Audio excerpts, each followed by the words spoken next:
नमस्कार दोस्तों। हम लोग हिंदी साहित्य का इतिहास देख रहे हैं जो आचार्य रामचंद्र शुक्ल द्वारा लिखा गया है।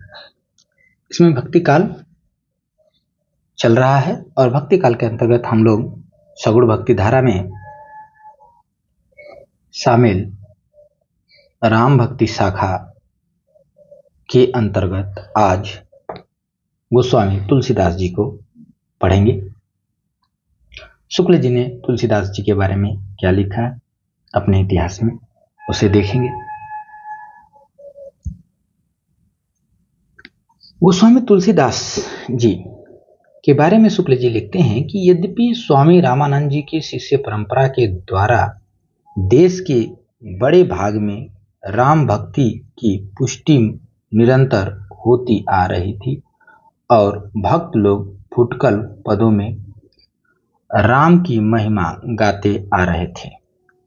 कह रहे हैं कि यद्यपि स्वामी रामानंद जी की शिष्य परंपरा के द्वारा देश के बड़े भाग में राम भक्ति की पुष्टि निरंतर होती आ रही थी और भक्त लोग जो है फुटकल पदों में राम की महिमा गाते रहते। कोई बड़ा प्रबंध ग्रंथ नहीं था फुटकल पदों में, पर हिंदी साहित्य के क्षेत्र में इस भक्ति का परमोज्वल प्रकाश विक्रम की 17वीं शताब्दी के पूर्वार्ध में गोस्वामी तुलसीदास जी की वाणी द्वारा स्फुरित हुआ।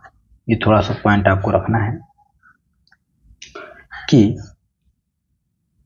हिंदी साहित्य के क्षेत्र में भक्ति का परमोज्वल प्रकाश विक्रम की 17वीं शताब्दी के पूर्वार्ध में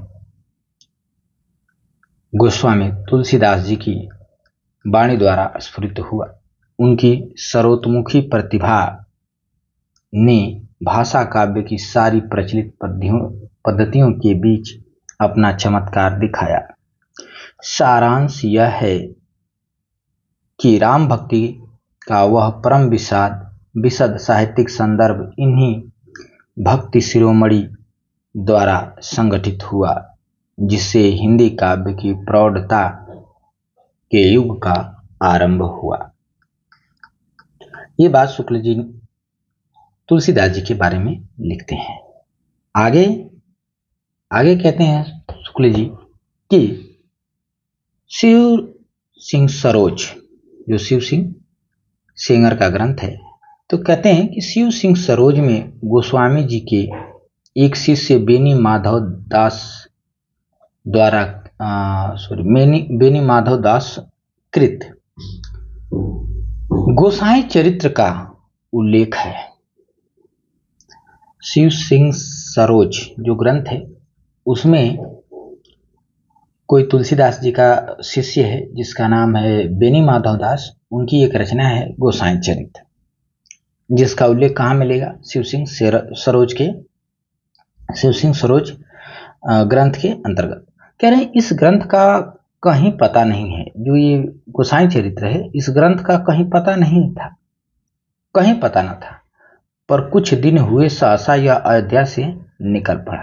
लेकिन कह रहे हैं कि कुछ ही दिन हुए कि ये मिला हुआ है। ठीक है, तो ये पॉइंट आपको हाईलाइट करना है। प्रश्न हो सकता है ये बन जाए, लेकिन अब मिल गया है। ठीक है, अब क्या करना है आपको, ये चीज ध्यान रखना है। बेनी माधव कृत गोसाई चरित्र, ये प्रश्न बन जाता है गोसाई चरित्र किसकी रचना है। अब ये इस ग्रंथ की चर्चा शुक्ल जी क्यों कर रहे हैं, तो देखते हैं।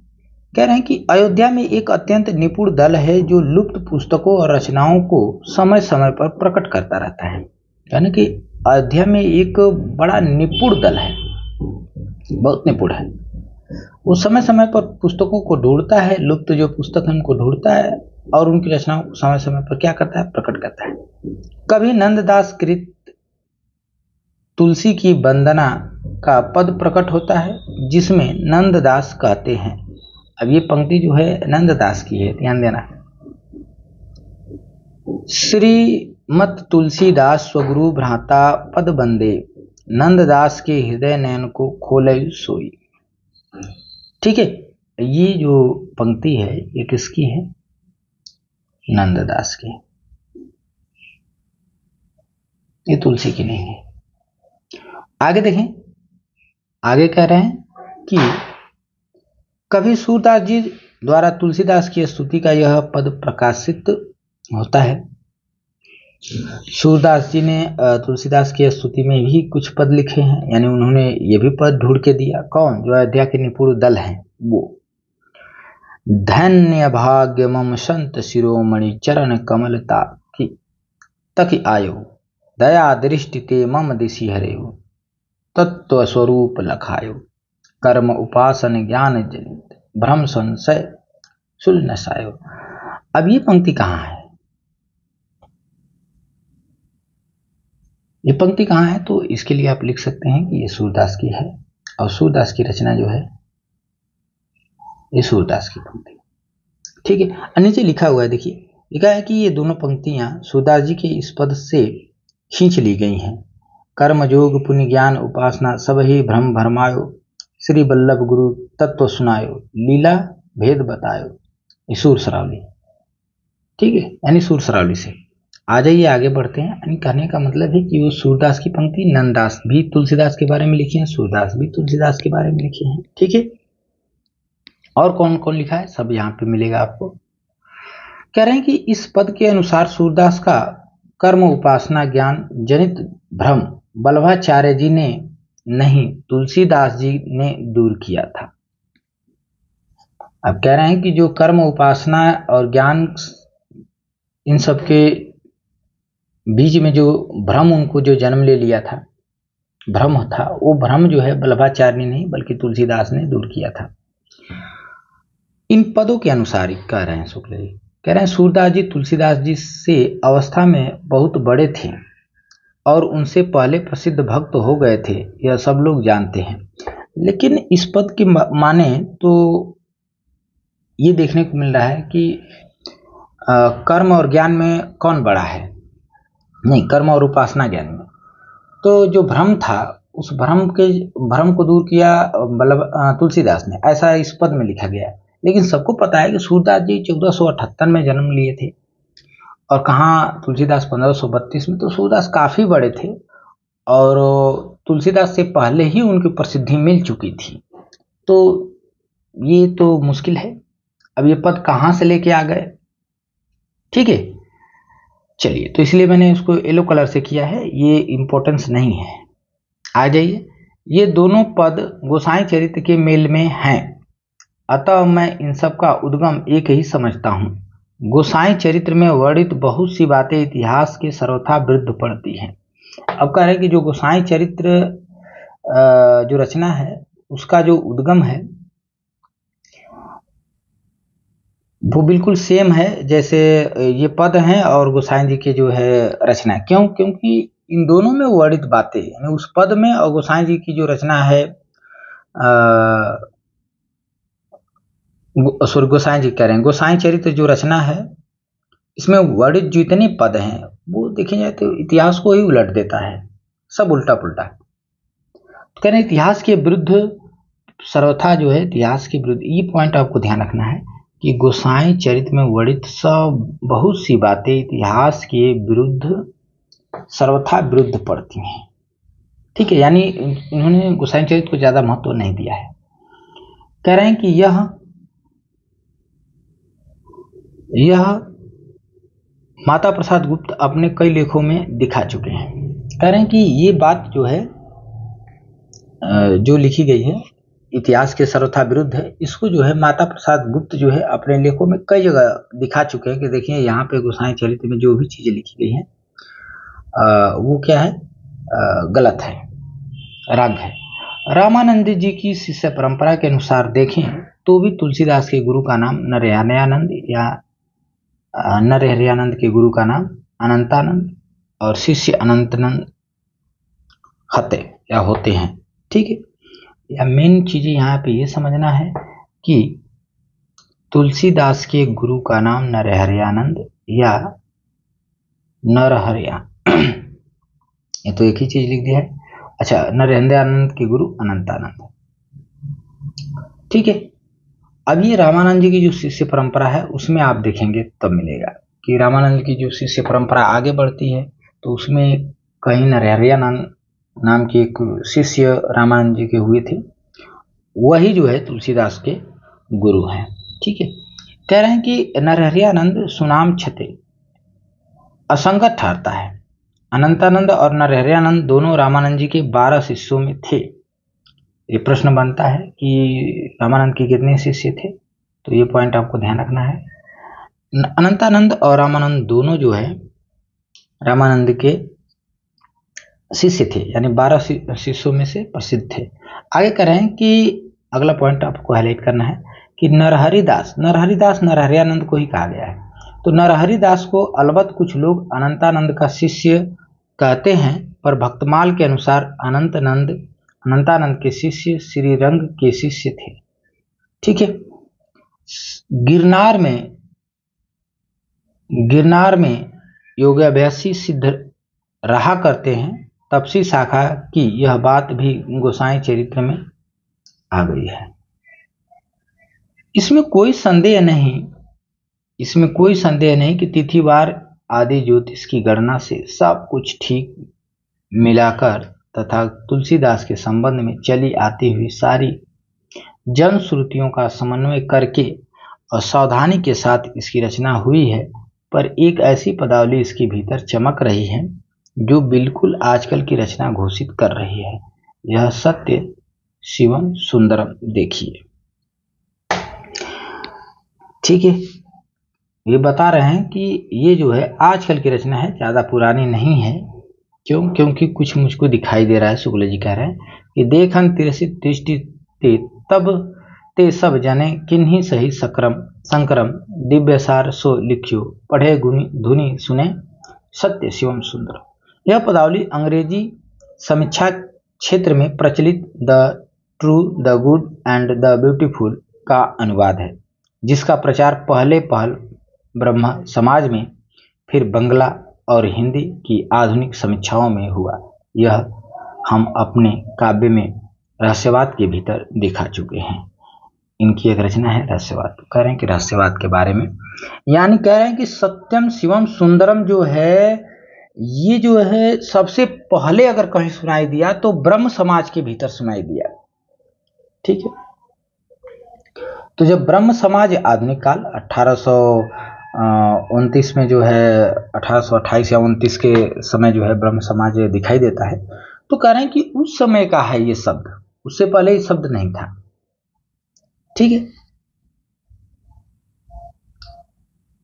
आ जाइए।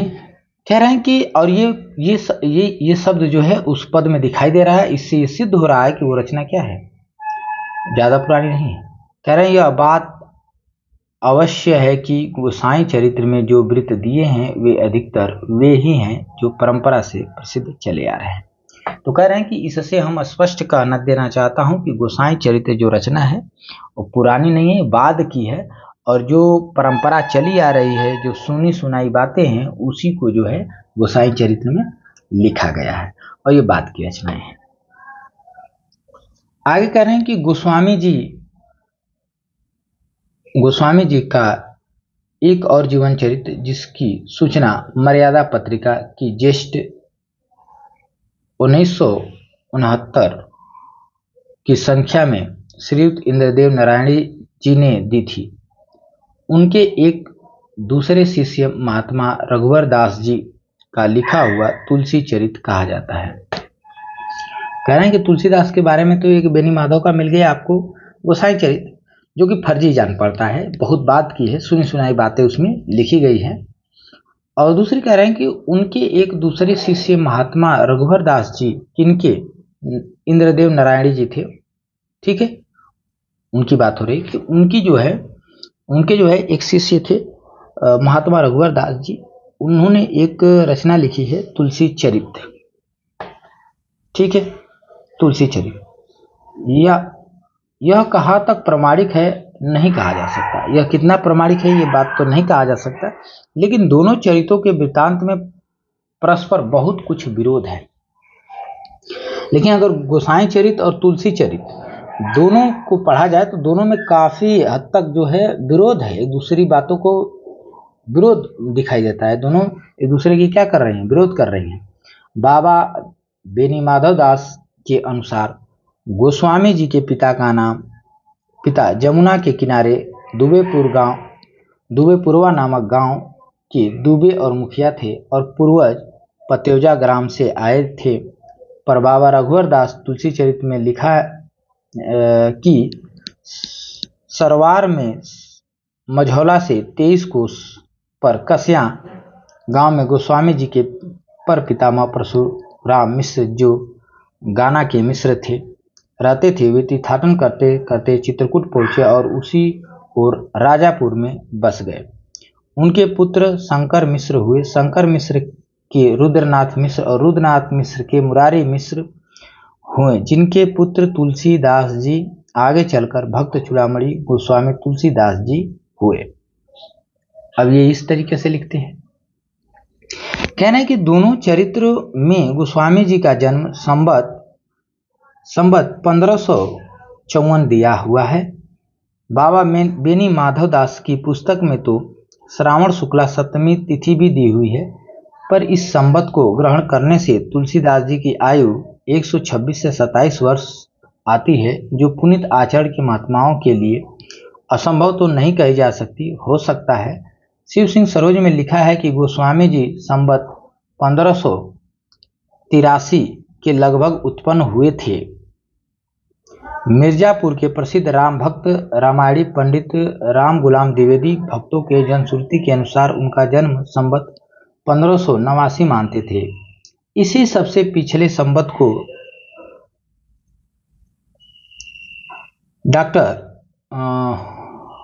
को ही डॉक्टर गियर्सन ने स्वीकार किया है। इनका सरयू पार ब्राह्मण होना तो दोनों चरित्रों में आया है, ठीक है, पाया जाता है और सर्वमान्य भी है। तुलसीदास पारस गोत दुबे पितौजा के हैं। यह वाक्य भी प्रसिद्ध चला आता है, पर पंडित कह रहे हैं कि और पंडित राम गुलाम ने भी इसका समर्थन किया है। उक्त प्रसिद्धि के अनुसार गोस्वामी जी के पिता का नाम आत्माराम दुबे और माता का नाम हुलसी था। माता के नाम के प्रमाण में रहीम का यह दोहा कहा जाता है। अब देखिए, चीज़ों को समझिए। अब ये तुलना कर रहे हैं दोनों रचनाओं को कि किसमें क्या बताया गया है। कोई जन्म कुछ और, गांव कुछ और, माता का नाम कुछ और, पिता का नाम कुछ और, ठीक है। लेकिन शुक्ल जी जो है कुछ बातों का जो है समर्थन करते हैं। कह रहे हैं कि इनका जो सरयू पार ब्राह्मण होना, ये सरयू पार के ब्राह्मण थे, ये बात जो है सत्य है, ठीक है, ये सत्य है। सरयू पार के इनके जो है पूर्वज थे। यह वाक्य भी प्रसिद्ध चला आता है और पंडित राम गुलाम ने इसका समर्थन भी किया है। कह रहे हैं उक्त प्रसिद्धि के अनुसार गोस्वामी जी के पिता का नाम आत्माराम दुबे और माता का नाम हुलसी था। ये बात न तो बेनी माधव जी लिखे हैं और न ही तुलसी चरित्र वाले लेखक।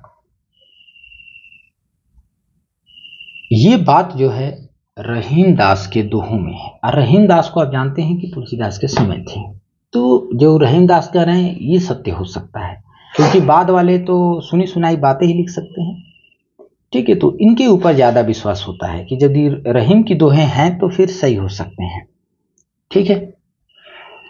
जैसे रहीम की जो पंक्ति है वो है, तुलसीदास कहते हैं कि सुरतीय नरतीय नागतीय सब चाहती असु हो। ये जो पंक्ति ऊपर वाली पंक्ति है तुलसी ने कही थी, और दूसरी पंक्ति नीचे वाली जो है उसको पूरा किया गया। इस दोहे को पूरा करने के लिए रहीम ने लिखा है कि गोद लिए हुलसी फिरे तुलसी सो सुत होए, ठीक है, तुलसी सो सुत होए, ये रहीम का है। आगे देखें, तुलसीदास जी के कवितावली में कहा है कि मातु पिता जग जाई तजो विधु न लिखियो कुछ भाल बलाई। ये पॉइंट आपको हाईलाइट करनी है, ठीक है। कहाँ कही गई है ये चीज को ध्यान दीजिए। तुलसीदास ने कवितावली में कहा है कि मात पिता जग जाइयो तजियो विधु न लिखो कुछ भाल बलाई। ये पंक्ति पूछा जाता है कि किसकी है और किस रचना से ली गई है, तो इस पॉइंट को आपको ध्यान देना है कि तुलसीदास ने स्वयं कवितावली में लिखा है कि मात पिता जग जाई तज्यो, सबने जो है तज दिया है, और विधु न लिखो कुछ भाल भलाई, अब कह रहे हैं आगे कि इसी प्रकार विनय पत्रिका में भी ये वाक्य आए हैं। अब देखिए अगली पंक्ति जो है ये विनय पत्रिका से है कि जनक जननी तज्यो जन्मी करम बिनु विधु सृजो और डरे। तो दोनों सेम पंक्तियां हैं और एक जो है विनय पत्रिका से ली गई हैं, ठीक है। और वहां पर जो है माता पिता कहे हैं कवितावली में, और विनय पत्रिका में जो है जनक जननी तज्यो, ठीक है। और भी आगे है तनु जन्यो, इसी में है तनु जन्यो कुटिल कीट ज्यों तज्यो मातु पिता, ठीक है। इसी में एक और पंक्ति एक जगह मिलती है।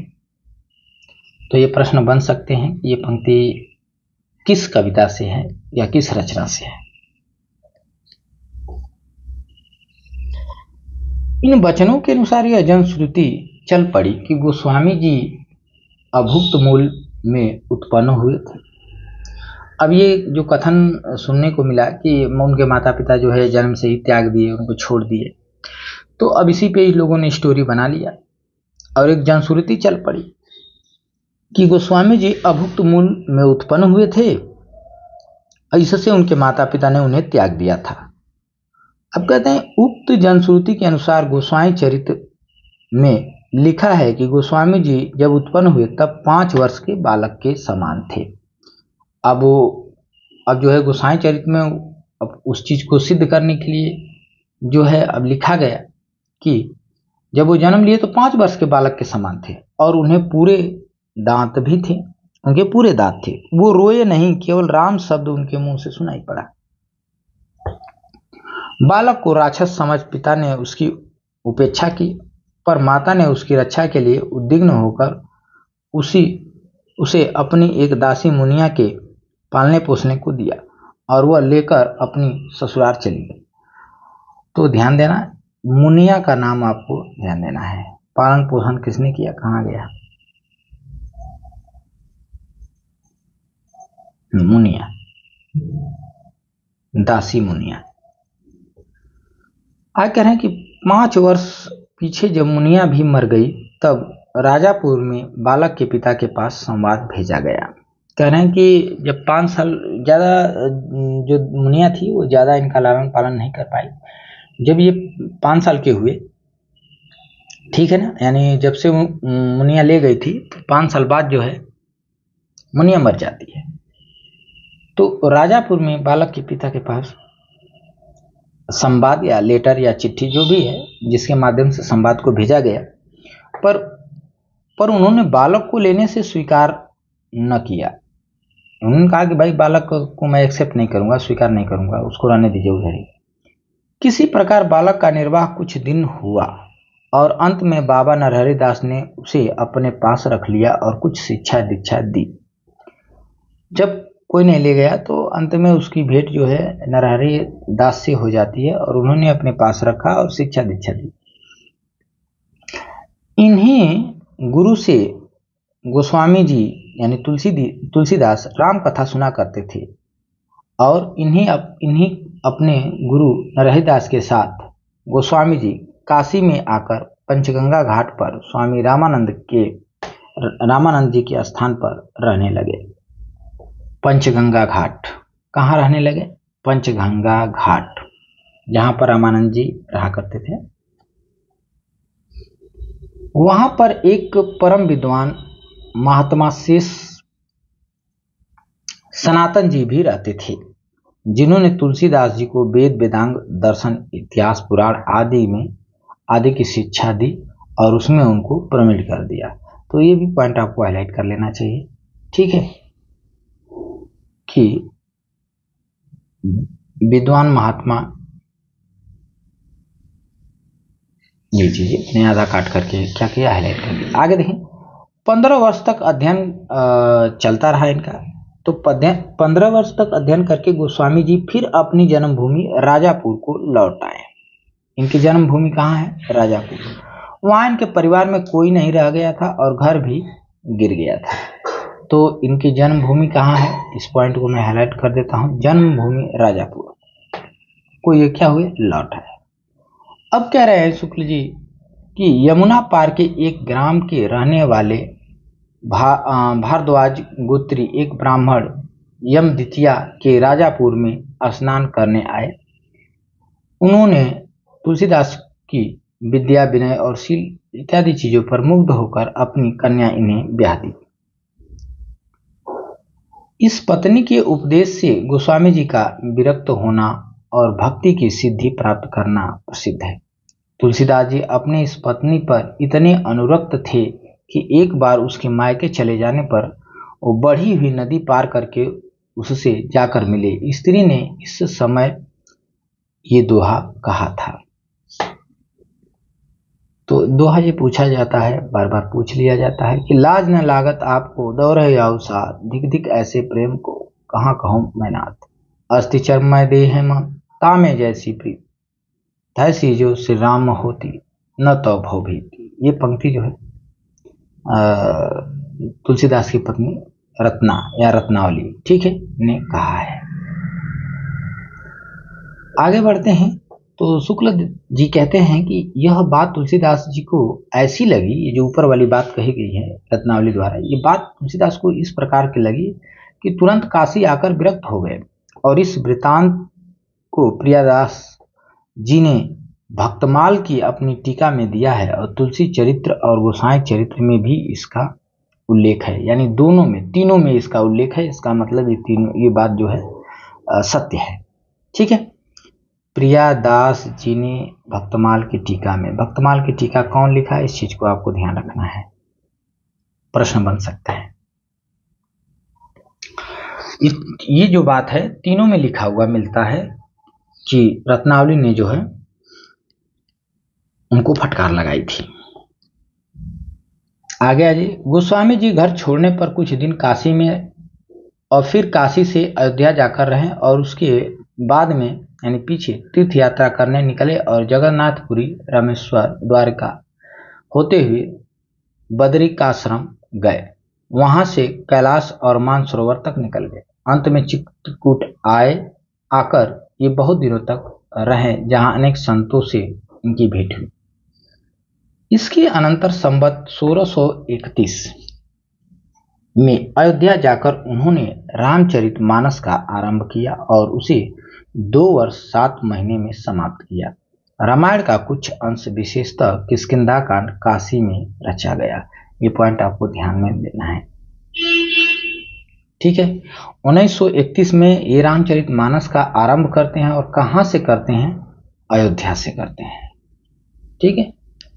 शुक्ल जी ने स्पष्ट लिख दिया। यह प्रश्न बार बार बनता है कि तुलसीदास जी ने रामचरितमानस का आरंभ कहां से किया, किस स्थान से किया, ठीक है। तो अयोध्या से किया।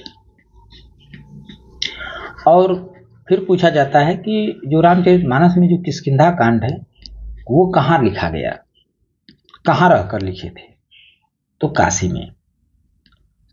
कितने महीने में ये ग्रंथ लिखकर तैयार हुआ, कितने समय में, तो 2 वर्ष 7 महीने का समय लगा था। आगे देखें। रामायण समाप्त होने पर ये अधिकतर काशी में ही रहा करते थे। वहां अनेक शास्त्र विद्वान इनसे आकर मिला करते थे, क्योंकि इनकी प्रसिद्धि सारे देश में हो चुकी थी। ये अपने समय के सबसे बड़े भक्त और महात्मा माने जाते थे। कहते हैं कि उस समय के प्रसिद्ध विद्वान मधुसूदन सरस्वती से इनसे वाद हुआ था, जिससे प्रसन्न होकर इनकी स्तुति में यह श्लोक उन्होंने कहा था। मधुसूदन का ये पंक्ति है, ठीक है।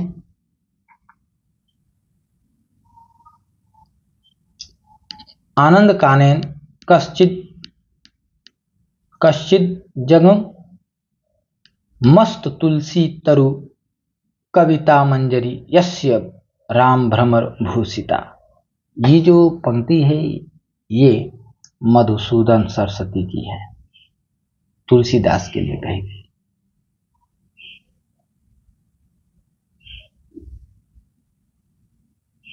ठीक है, मधुसूदन सरस्वती।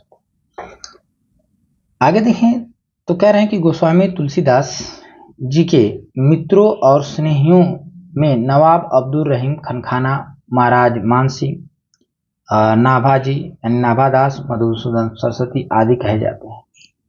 रहीम से इनसे समय समय पर दोहों में लिखा पढ़ी हुआ करती थी। काशी में इनके बहुत बड़े स्नेही और भक्त भदौनी के एक भूमिहार जमींदार टोडर थे, जिनकी मृत्यु पर उन्होंने कई दोहे कहे हैं।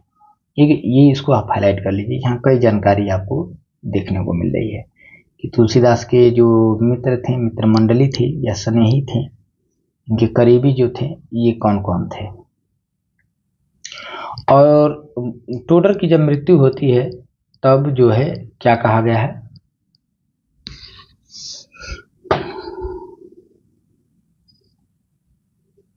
क्या कहते हैं, ये तुलसीदास की पंक्तियां हैं कि चार गांव के ठाकुरे मन को महामही, तुलसी या कलिकाल में अथे टोडर दीप, तुलसी राम स्नेह को सिर पर भारी भारू, टोडर कंधा नहीं दियो, टोडर कंध्या नहीं दियो, सब कही रहे उतारू, रामधाम टोडर गए, तुलसी भय असोच, अजीबो मीत पुनीत बिनु, यह जानी संकोच। तुलसीदास की पंक्तियां हैं जो टोडर के लिए कही गई हैं। टोडर इनके मित्र थे। आगे तुलसीदास के संबंध में, उनके मृत्यु के संबंध में एक दोहा है, वो क्या है, संवत 1680 गंग के तीर, श्रावण शुक्ला सप्तमी, तज्जो तुलसी तज्जो शरीर। ये तुलसीदास के संबंध में दोहा प्रसिद्ध है। पर बाबा बेनी माधव दास की पुस्तक में दूसरी पंक्ति इस प्रकार है, श्रावण शुक्ला तीज शनि, तुलसी तज्जो शरीर। एक में है श्रावण शुक्ला सप्तमी और एक में है श्रावण शुक्ला तीज शनि। और कह रहे हैं कि जो नीचे वाली पंक्ति है यही ठीक तिथि है। शुक्ल जी कहते हैं कि जो ये नीचे वाली पंक्ति लिखी गई है यही ठीक तिथि है, क्योंकि टोडर के वंशज अब तक इसी तिथि को गोस्वामी जी के नाम सीधा दिया करते हैं। मैं पुनि निज गुरु सन सुनी कथा सो सुकर खेत को लेकर कुछ लोग गोस्वामी जी का जन्म स्थान ढूंढने एटा जिला सोरो नामक स्थान सीधे पश्चिमी दौड़े हैं। पहले पहल उस और इशारा स्वर्गीय लाला सीताराम ने, जो राजापुर के अयोध्या कांड के स्वसंपादित संस्करण की भूमिका में दिया था। उसके बहुत दिनों बाद यानी पीछे उसी इशारे पर दौड़ लगी और अनेक प्रकार के कल्पित प्रमाण सोरो के जन्म स्थान सिद्ध करने के लिए तैयार किए गए। सारे उपद्रव की जड़ सूकर खेत, जो भ्रम से सोरो समझ लिया गया। सूकर क्षेत्र गोंडा जिले में सरजू के किनारे एक पवित्र तीर्थ है, जहां आसपास के कई जिलों के लोग स्नान करने जाते हैं और मेला लगता है। तो सूकर खेत उन्होंने कह दिया, तो सब लोग मानते हैं कि उनका जन्म जो है सूकर खेत में हुआ था, और शुक्ल जी कह रहे हैं कि ये भ्रम है। सूकर खेत जो है गोंडा जिला में पड़ता है, जो सरजू नदी के किनारे एक पवित्र स्थान है, तीर्थ स्थल है, जहां आसपास के कई जिलों के लोग स्नान करने के लिए आते हैं और वहां मेला भी लगता है। ये बात शुक्ल जी ने कहा। अब आते हैं, अब आगे वो कैसे शुक्ल जी इसको प्रमाणित करते हैं। कहते हैं, जिन्हें भाषा की परख है उन्हें यह देखते ही देर न लगेगा कि तुलसीदास जी की भाषा में ऐसे शब्द जो स्थान विशेष के बाहर नहीं बोले जाते, केवल दो स्थानों के हैं, चित्रकूट के आसपास के और अयोध्या के आसपास के। किसी कवि की रचना में यदि किसी स्थानीय विशेष की भीतर ही बोले जाने वाली अनेक शब्द मिले तो उस स्थान विशेष से कवि का निवास संबंध मानना चाहिए। करेंगे कोई व्यक्ति चाहे कहीं भी चला जाए, उसकी भाषा में जहां उसका जन्म हुआ है वहां के शब्द या वहां की बोलियां जरूर नजर आती हैं। तो ऐसे ही तुलसीदास जी के भी है। तो इसीलिए कह रहे हैं कि उनकी जो बोली है, तुलसीदास की जो बोली है, वो चित्रकूट अयोध्या के आसपास के जिलों की है या अयोध्या की है।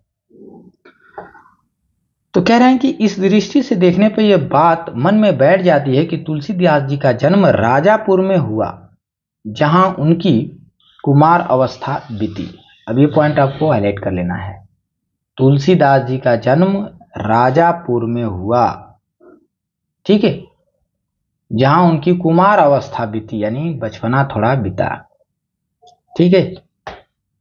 सरवरिया होने के कारण उनके कुल के तथा संबंधी अयोध्या, गोंडा, बस्ती आसपास थे, जहां उनका आना जाना बराबर रहा करता था। मृत्यु होने पर वे अयोध्या में ही रहने लगे। रामचरितमानस में आए हुए कुछ शब्दों पर अगर गौर किया जाए तो उन शब्दों के प्रयोग नीचे दिए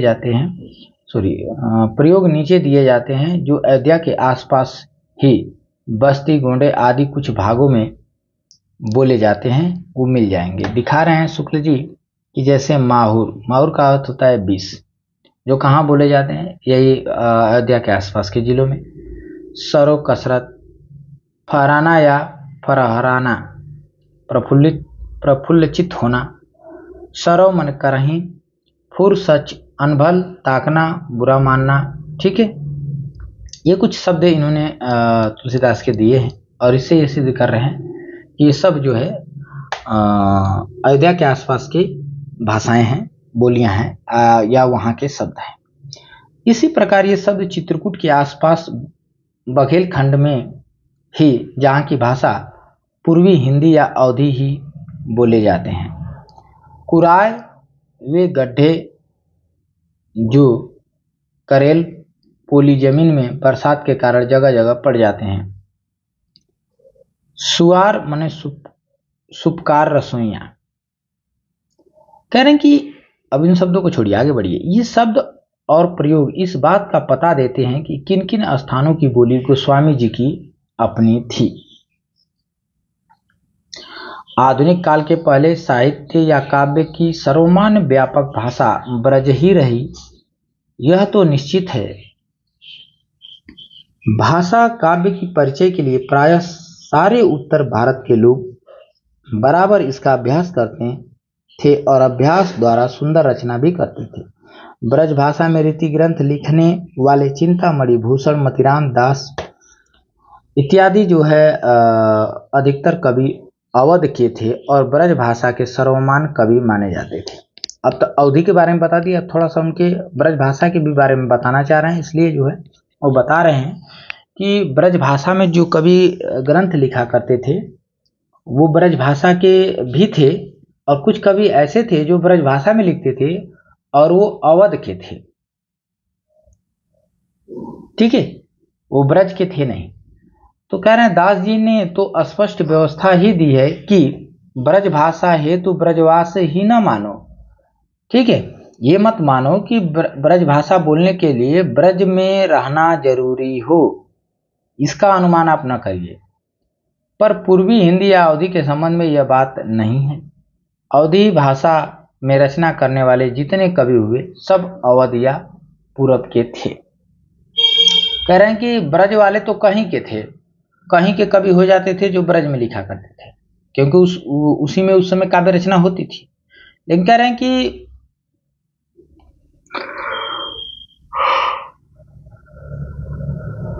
अवधी भाषा में इस तरह के कथन नहीं आए हैं और अवधी भाषा में रचना करने वाले जितने कवि थे सब अवधि के थे, यानी अवध या पूर्व क्षेत्र के थे। किसी पछाई कवि ने, यानी किसी पश्चिम के कवि ने पूर्वी हिंदी या अवधि पर ऐसा अधिकार प्राप्त नहीं किया उसमें रचना कर सके जो बराबर सूरों और पछाई बोली ब्रज बोलता आया होगा। जानकी मंगल और पार्वती मंगल की से किसी ठेठ अवधि लिखेगा, मानस ऐसे महाकाव्य की रचना अवधि में करेगा और व्याकरण के ऐसे देशबद्ध प्रयोग करेगा जैसे ऊपर दिखाए गए हैं। भाषा के विचार में व्याकरण के रूपों का मुख्यतः विचार होता है। अब इस बात से ये आपको मैं समझा दूं, शुक्ल जी ये कह रहे हैं कि पश्चिम का कोई कवि ऐसा नहीं था जो अवधि में रचना किया हो, छोटी सी भी कोई रचना नहीं किए हैं। तो जो आप कह रहे हैं कि तुलसीदास जी का जन्म सुकर क्षेत्र में हुआ, तो सुकर क्षेत्र पश्चिम में आता है, ठीक है, यानी उत्तर प्रदेश के पश्चिमी क्षेत्र में आता है। तो कह रहे हैं कि उधर का कोई कवि अवधि या पूर्वी हिंदी पर अधिकार नहीं जमा पाया था। और ये तुलसीदास अगर वहां जन्म लिए तो अवधि में जानकी मंगल, वो भी ठेठ अवधि में पार्वती मंगल, जानकी मंगल, और इतना बड़ा महाकाव्य रामचरितमानस लिखे। ये पच नहीं रहा ये बात कि वो उधर के थे। उधर के होते तो इतने अच्छे ग्रंथ, इतने बड़े बड़े ग्रंथ उस भाषा में नहीं लिख पाते, क्योंकि कोई कवि उधर का कोई भी कवि अवधि में लिखा ही नहीं है, और कोई लिखा होता तो हम अनुमान लगाया जा सकता था। फिर आगे कह रहे हैं कि भक्त लोग अपने को जन्म जन्मांतर से अनेक आराध्य इष्ट देव का सेवक मानते हैं। इसी भावना के अनुसार तुलसी और सूर दोनों ने कथा प्रसंग के भीतर अपने को गुप्त या प्रकट रूप में राम और कृष्ण के समीप तक पहुंचाया है। जिस स्थल पर ऐसा हुआ है वही कवि के निवास स्थान का पूरा संकेत भी है। रामचरितमानस के अयोध्याकांड में यह स्थल देखिए, जहां प्रयाग से चित्रकूट जाते हुए राम जमुना पार करते हैं और भारद्वाज के साथ लगाए हुए शिष्यों को विदा करते हैं। भारद्वाज के द्वारा साथ लाए हुए जो उनके साथ उन्होंने जो भेजा था, ठीक है, अपने शिष्यों को, उनको विदा करते हैं। राम सीता तट पर के लोगों से बातचीत कर ही रहे थे कि अब देखिए तुलसीदास के पंक्ति है, तेई अवसर एक तापस आया, तेज पुंज लघु वसय सुहावा, कवि अलसित गतिवेश विरागी, अमन क्रम वचन राम अनुरागी। यहाँ पर तुलसीदास जी कह रहे हैं कि तेही अवसर एक तापस आया। तापस कौन आया? तो वो अपने आप को बता रहे हैं कि उस समय मैं पहुंचा था, ठीक है। अब सजल नयन तन पुलक निज इष्ट देव पहचानी, अपरे उदंड जिमि धर नितल दशा न जाई बखानी। अब शुक्ल जी कह रहे हैं कि यह तापस एकाएक आता है। कब आता है, कौन है, इसका कहीं उल्लेख नहीं है। बात यह है कि इस ढंग से कवि ने अपने को ही तापस के रूप में राम के पास पहुंचाया है, और ठीक उसी प्रदेश में जहाँ के वे निवासी थे, अर्थात राजापुर के निवासी थे, और वहीं पर उन्होंने अपने आप को राम जी के पास पहुंचाया है। सूरदास की भी बात कर लें तो सूरदास जी कहते हैं अपनी रचना में कि सूरदास ने भी भक्तों की इसी पद्धति का अवलंबन किया, और यह तो निर्विवाद है कि वल्लभाचार्य जी से दीक्षा लेने के उपरांत सूरदास जी गोवर्धन पर श्रीनाथ जी के मंदिर में कीर्तन किया करते थे। ये पॉइंट आपको हाईलाइट कर लेनी है, ठीक है, कि वल्लभाचार्य जी से दीक्षा लेने के बाद जो है श्रीनाथ जी के मंदिर में सूरदास जी क्या करते थे, कीर्तन किया करते थे। कह रहे हैं अपने सूरसागर के 10वें स्कंद के आरंभ में सूरदास जी ने श्री कृष्ण के दर्शन के लिए अपने को दाढ़ी के रूप में नंद के द्वार पर पहुंचाया है। यानी इन्होंने भी अपने को श्री कृष्ण से मिलाया है, तुलसीदास ने मिलाया और इन्होंने भी मिलाया। किस रूप में? दाढ़ी के रूप में, वो तापस के रूप में और ये दाढ़ी के रूप में मिलाया है, ठीक है, तापस के रूप में और ये दाढ़ी के रूप में। कैसे ये पंक्ति है, पंक्ति को देख सकते हैं कि नंद जू मेरे मन आनंद भयो और गोवर्धन ते आयो। कहाँ आयो? गोवर्धन ते आयो, यानी गोवर्धन तक आयो। तुम्हारे पुत्र भयो मैं सुनी कै अति आतुर उठि धायो, अजब तुम मदन मोहन करी टेरो, यही सुन के घर जाऊ, आहाओ तो तेरे घर को दाढ़ी सूरदास मेरो नाव। यानी जो है दाढ़ी के रूप में जो है नंददास के घर पहुंचते हैं और श्री कृष्ण जी से मिलते हैं। शुक्ल जी अपनी बात रखते हुए कहते हैं कि सबका सारांश यह है कि तुलसीदास जी का जन्म स्थान जो राजापुर जो प्रसिद्ध चला आता है वही ठीक है। ये आपको दिमाग में बैठा लेना है, ठीक है। शुक्ल जी ने क्लियर कर दिया कि तुलसीदास जी का जन्म स्थान राजापुर जो प्रसिद्ध चला आ रहा है, ठीक है, आज तक वही ठीक है। एक बात की ओर और ध्यान जाता है, क्या जाता है? तुलसीदास जी रामानंद संप्रदाय के बैरागी परंपरा में नहीं जान पड़ते। कह रहे हैं कि एक चीज और बता दूं कि तुलसीदास जी जो है वो रामानंद के संप्रदाय की जो बैरागी परंपरा है उसमें वो नहीं जान पड़ते हैं। उक्त संप्रदाय के अंतर्गत जितनी शिष्य परंपराएं मानी जाती हैं उनमें तुलसीदास जी का नाम कहीं नहीं है। रामानंद परंपरा में सम्मिलित करने के लिए उन्हें नरहरि दास का शिष्य बताकर जो परंपरा मिलाई गई वह कल्पित प्रतीत होती है। वे रामोपासक वैष्णव अवश्य थे पर स्मार्त वैष्णव थे। ये पॉइंट आपको ध्यान देखना है। शुक्ल जी कहते हैं कि वे रामोपासक वैष्णव अवश्य थे पर स्मार्त वैष्णव थे।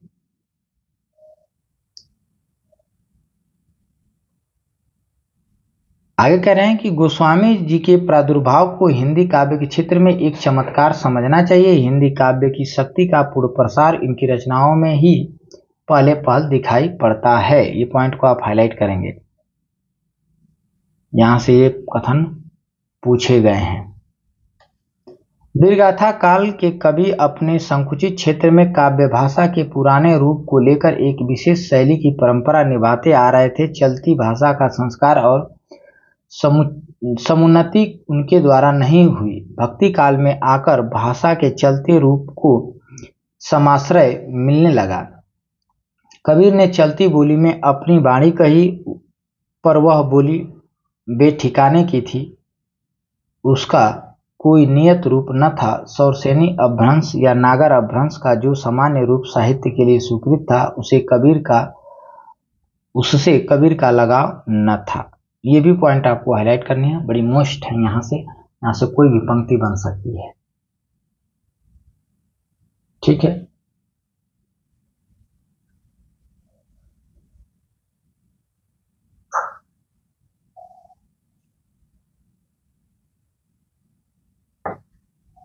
कह रहे हैं उसका कोई नियत रूप नहीं था। आगे लिखने के सौरसेनी अपभ्रंश या नागर अपभ्रंश, ठीक है, जो है उससे कबीर का कोई लगाव नहीं था। उन्होंने नाथपंथियों की सदुक्कड़ी भाषा का व्यवहार किया जिसमें खड़ी बोली के बीच राजस्थानी और पंजाबी का मेल था। ये पॉइंट आपको ध्यान रखना है। सदुक्कड़ी भाषा का व्यवहार किया तो प्रश्न बनता है कि सदुक्कड़ी मतलब क्या? तो राजस्थानी पंजाबी का मेल, ठीक है। खड़ी बोली के बीच राजस्थानी और पंजाबी का मेल शुक्ल जी ने बताया है कि सदुक्कड़ी भाषा क्या है।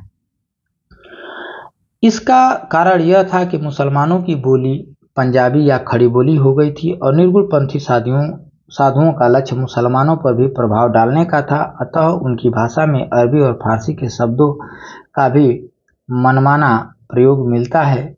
उनका कोई साहित्यिक लक्ष्य न था। वे पढ़े लिखे लोगों से दूर ही दूर अपना उपदेश सुनाया करते थे, ये शुक्ल जी ने कहा।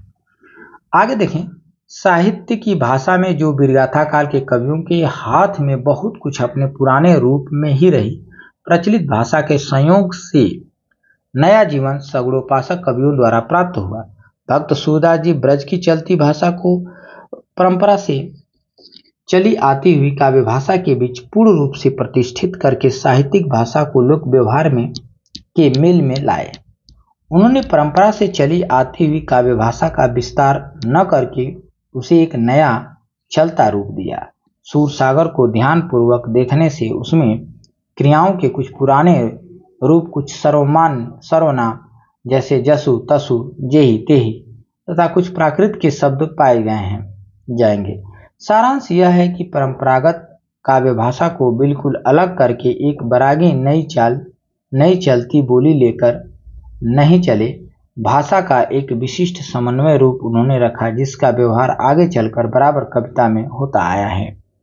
यह तो हुई ब्रज भाषा की बात। इसके साथ पूर्वी बोली या अवधि भी साहित्य निर्माण के ओर अग्रसर हो चुकी थी।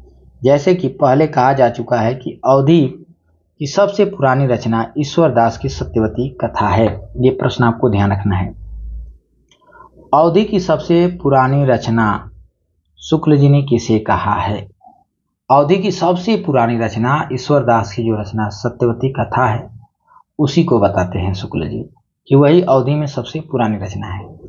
आगे चलकर प्रेम मार्गी शाखा के मुसलमान कवियों ने अपनी कहानियों के लिए अवधि भाषा ही चुनी। इस प्रकार गोस्वामी तुलसीदास ने अपने समय में काव्य भाषा के दो रूप प्रचलित पाए, एक ब्रज और दूसरी अवधि। दोनों में उन्होंने समान अधिकार के साथ रचनाएं की। ये पॉइंट आप हाईलाइट कर लेंगे। कि जब तुलसीदास हुए उनके सामने कविता लिखने के लिए दो भाषाएं खड़ी दिखाई दे रही थी, अवधी और ब्रज, और तुलसीदास जी ने दोनों पर अधिकार प्राप्त किए।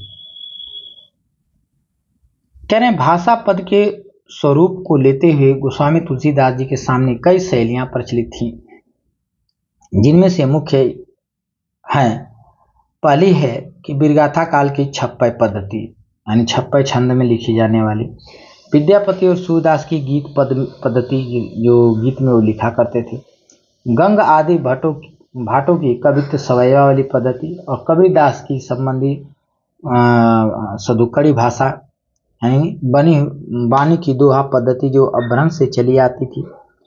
और कह रहे हैं ईश्वर दास के दोह चौपाई वाली पद्धति, प्रबंध पद्धति। तो इस प्रकार 5, 6, 7 जो है पद्धतियां उनके सामने थी, शैलियां थी।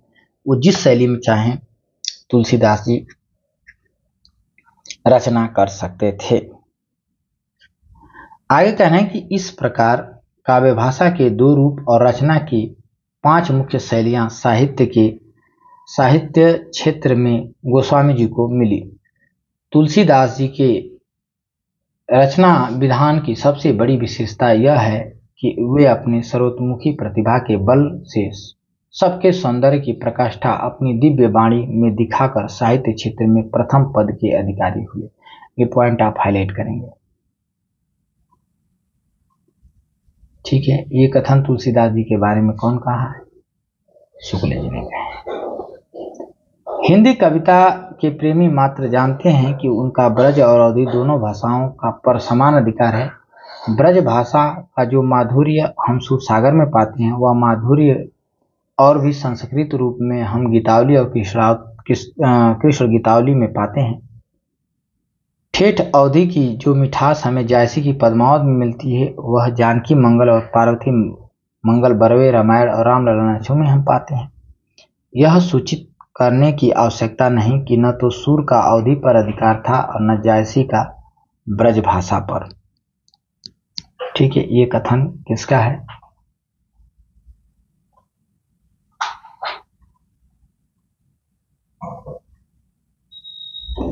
सूरदास जी का अवधि पर अधिकार नहीं था और जायसी का ब्रज पर अधिकार नहीं था, ठीक है। लेकिन तुलसीदास जी का दोनों पर अधिकार था। प्रचलित रचना शैलियों पर उनका इसी प्रकार का पूर्ण अधिकार हम पाते हैं। वीर गाथा काल की छप्पय पद्धति पर इनकी रचना थोड़ी है, पर इनकी निपुणता पूर्ण रूप से प्रदर्शित करती हैं। जैसे कतहु बिटप भूतर उपरी परसेन बरखत, कतहु बाज सो बजी मर्दी गजराज करकत, चरण चोट चटकन चकोट अरि उर सिर बचत, विकट कटत विदरत वीर वारित जिमि गज्जत, लंगूर लपेटत पटकी भट, जयति राम जय उच्चरत, तुलसीदास पवन नंदन अटल युद्ध क्रुद्ध कौतुक करत, दिगति उर्वी अति गुरुवी सर्व पब समुद्र सर, अब्याल बधीर तिहि काल विकाल दिगपाल चराचर दिग्यंद, लरखरत परत दस कंठ मुख भर, सुर विमान हिम भानु संघटित होय परस्पर, चौके पिरंचि सकर सहित फूल कमठ अहि कलमल्यो, ब्रह्मांड खंड कियो चंद धुनि तब ही राम शिव धनु दल्यो। अब ये दिखाए हैं कि तुलसीदास की ये पंक्तियों को देखिए, ये जैसे वीरगाथा काल में जो छप्पय पद्धति लिखा जाता था, छप्पय छंद का प्रयोग होता था, ठीक है, चंद्रबरदाई ने अपनी रचनाओं में किया, उसी ढंग की ये रचनाएं इनकी कुछ पद मिलते हैं। दूसरा कह रहे हैं कि दूसरे पद की अगर हम बात करें, दूसरा है कि विद्यापति और सूरदास की जो गीत पद्धति है, ठीक है, इन्होंने बहुत विस्तृत और बड़ी सुंदर रचना इस पद्धति पर की है, यानी गीत पद्धति जो विद्यापति चले लेकर के और सूरदास जी चले। सूरदास जी की रचना में संस्कृत की कोमल कांत पदावली और अनुप्रासों की वह विचित्र योजना नहीं है जो गोस्वामी जी की रचना में है। दोनों भक्त शिरोमणियों की रचना में यह भेद ध्यान देने योग्य है और इस पर ध्यान अवश्य जाता है। गोस्वामी जी की रचना अधिक संस्कृत गर्भित है, पर इसका यह अभिप्राय नहीं कि इनके पदों में शुद्ध देश भाषा का माधुर्य नहीं है। इन्होंने दोनों प्रकार की मधुरता का बहुत ही अनूठा मिश्रण किया है। तो ये थोड़ा सा आपको हाईलाइट करना पड़ेगा।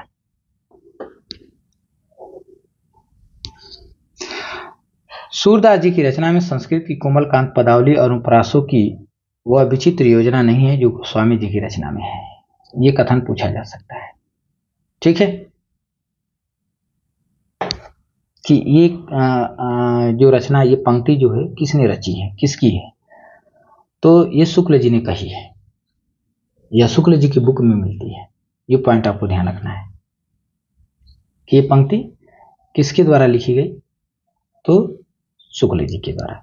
किसके बारे में? ये जब तुलसीदास जी का जिक्र कर रहे हैं इस समय की है ये, और जब सूरदास का जिक्र करेंगे तो भी तुलसीदास और सूरदास का तुलना होगा, ठीक है।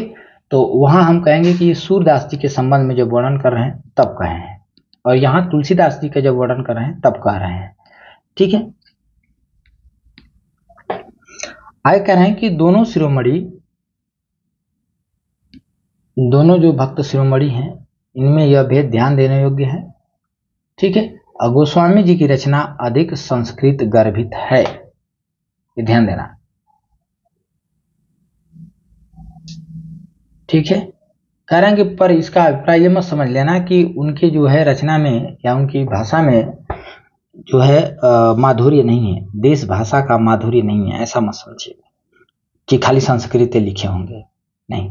उन्होंने दोनों प्रकार की मधुरता को बहुत ही अनूठा मिश्रण किया है। विनय पत्रिका के प्रारंभिक स्तोत्रों में जो संस्कृत पदविन्यास है, उसमें गीत गोविंद की पदविन्यास से इस बात की विशेषता है कि वह विषम है और रस के अनुकूल, कहीं कोमल और कहीं कर्कश देखने योग्य है। हृदय के विविध भावों की व्यंजना गीतावली के मधुर पदों में देखने को आता है। कौशल्या के सामने भरत अपनी आत्मग्लानि की व्यंजना किन किन शब्दों में करते हैं, देखिए। हाँ, तो भरत के सामने जो है,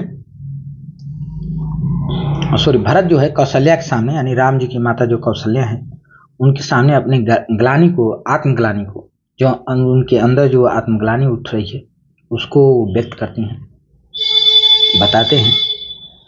जब राम जी को वनवास भेज दिया गया, यानी वन भेज दिया गया, और उनकी भरत की माता कैकेयी द्वारा वचन मांग करके, तो इस पर जो है भरत जी बहुत शर्मिंदा होते हैं, ग्लानि होती है, और कौशल्या के सामने उसे व्यक्त करते हैं। और ये बात गीतावली में, ये पंक्ति जो नीचे दी जा रही है गीतावली से है, ये ध्यान देना है। कहाँ से है? हाँ, गीतावली, ठीक है। और नीचे वाली भी पंक्ति आपको गीतावली से है। तो देखिए शुक्ल जी क्या कह रहे हैं, कैसे उन्होंने जो है भरत जो है अपनी ग्लानि को व्यक्त करते हैं कि जौ हौ मात तु मते माँ होए हैं, तो जननी जग में या सुख की कहाँ कालिमा धोवे, क्यों हौ आज हो तो सुचि सपथनी, कौन माने है साची, महिमा मृग कौन सुकृति की, खल बच विष सिंह बाची। ये पंक्ति गीतावली से।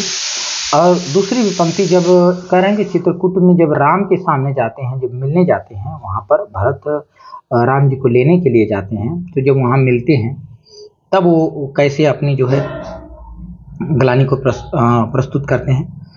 बिलो के दूर ते दो वीर, मन अगण तन पुलक, शिथिल भयो नयन नलिनी भरे नीर, गड़त गोड़ मनो सकुच पंकम, कढ़त प्रेम बल धीर। कहने की गीतावली की दोनों पंक्तियां आपको ध्यान देना है। यहाँ पे कह रहे हैं कि गीतावली की रचना गोस्वामी जी ने सूरदास जी के अनुकरण पर की। ये पॉइंट आप हाईलाइट कर लेंगे।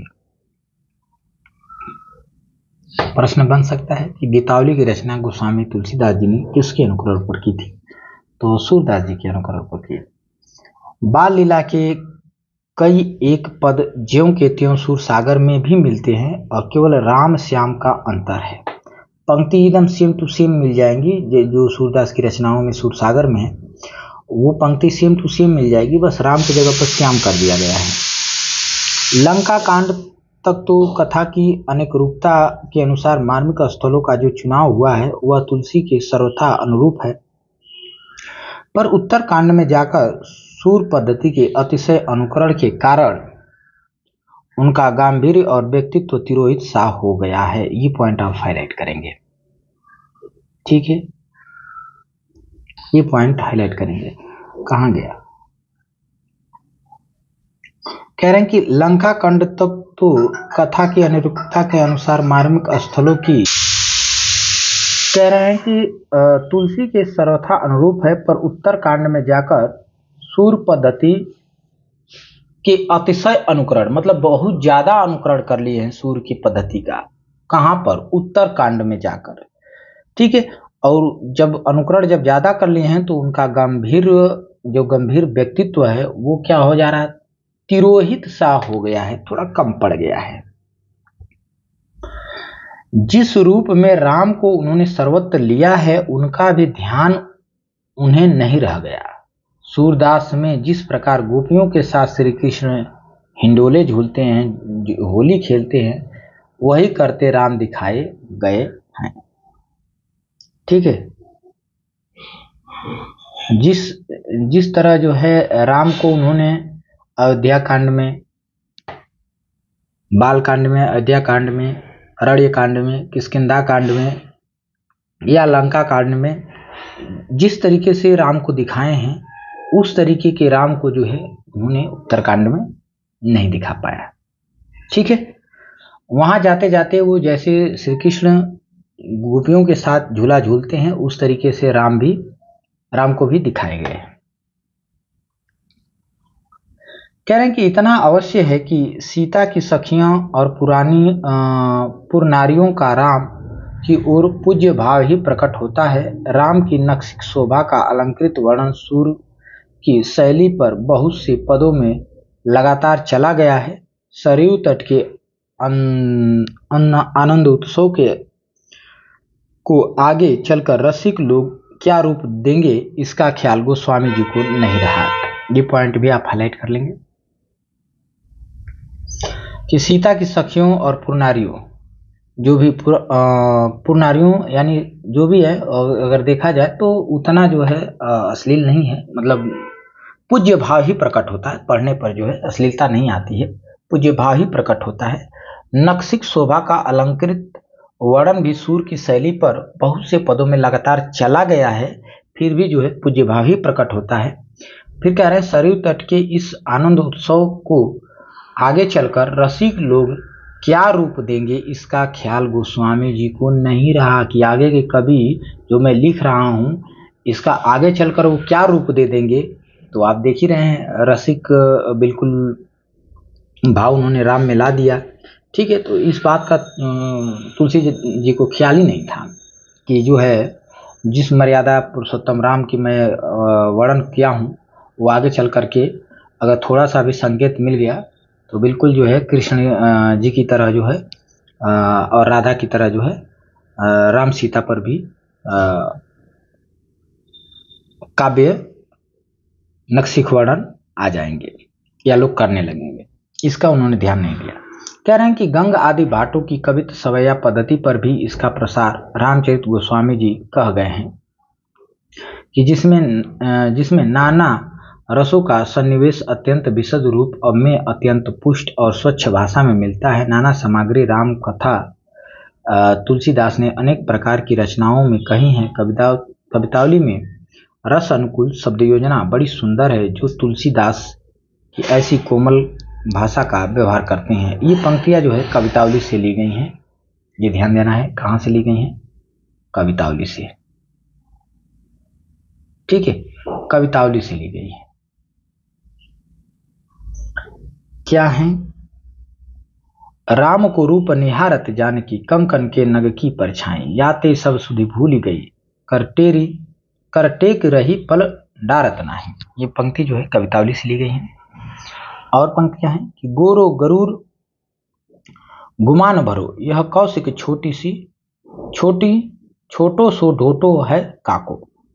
अगली है कि जल को गए लखन है लरिका, अपरि को पिए छाह धरि को होए ठाढ़े, अपोच पसे बयारी करो, और उपाय पखारहि भुभरी ढाढ़े।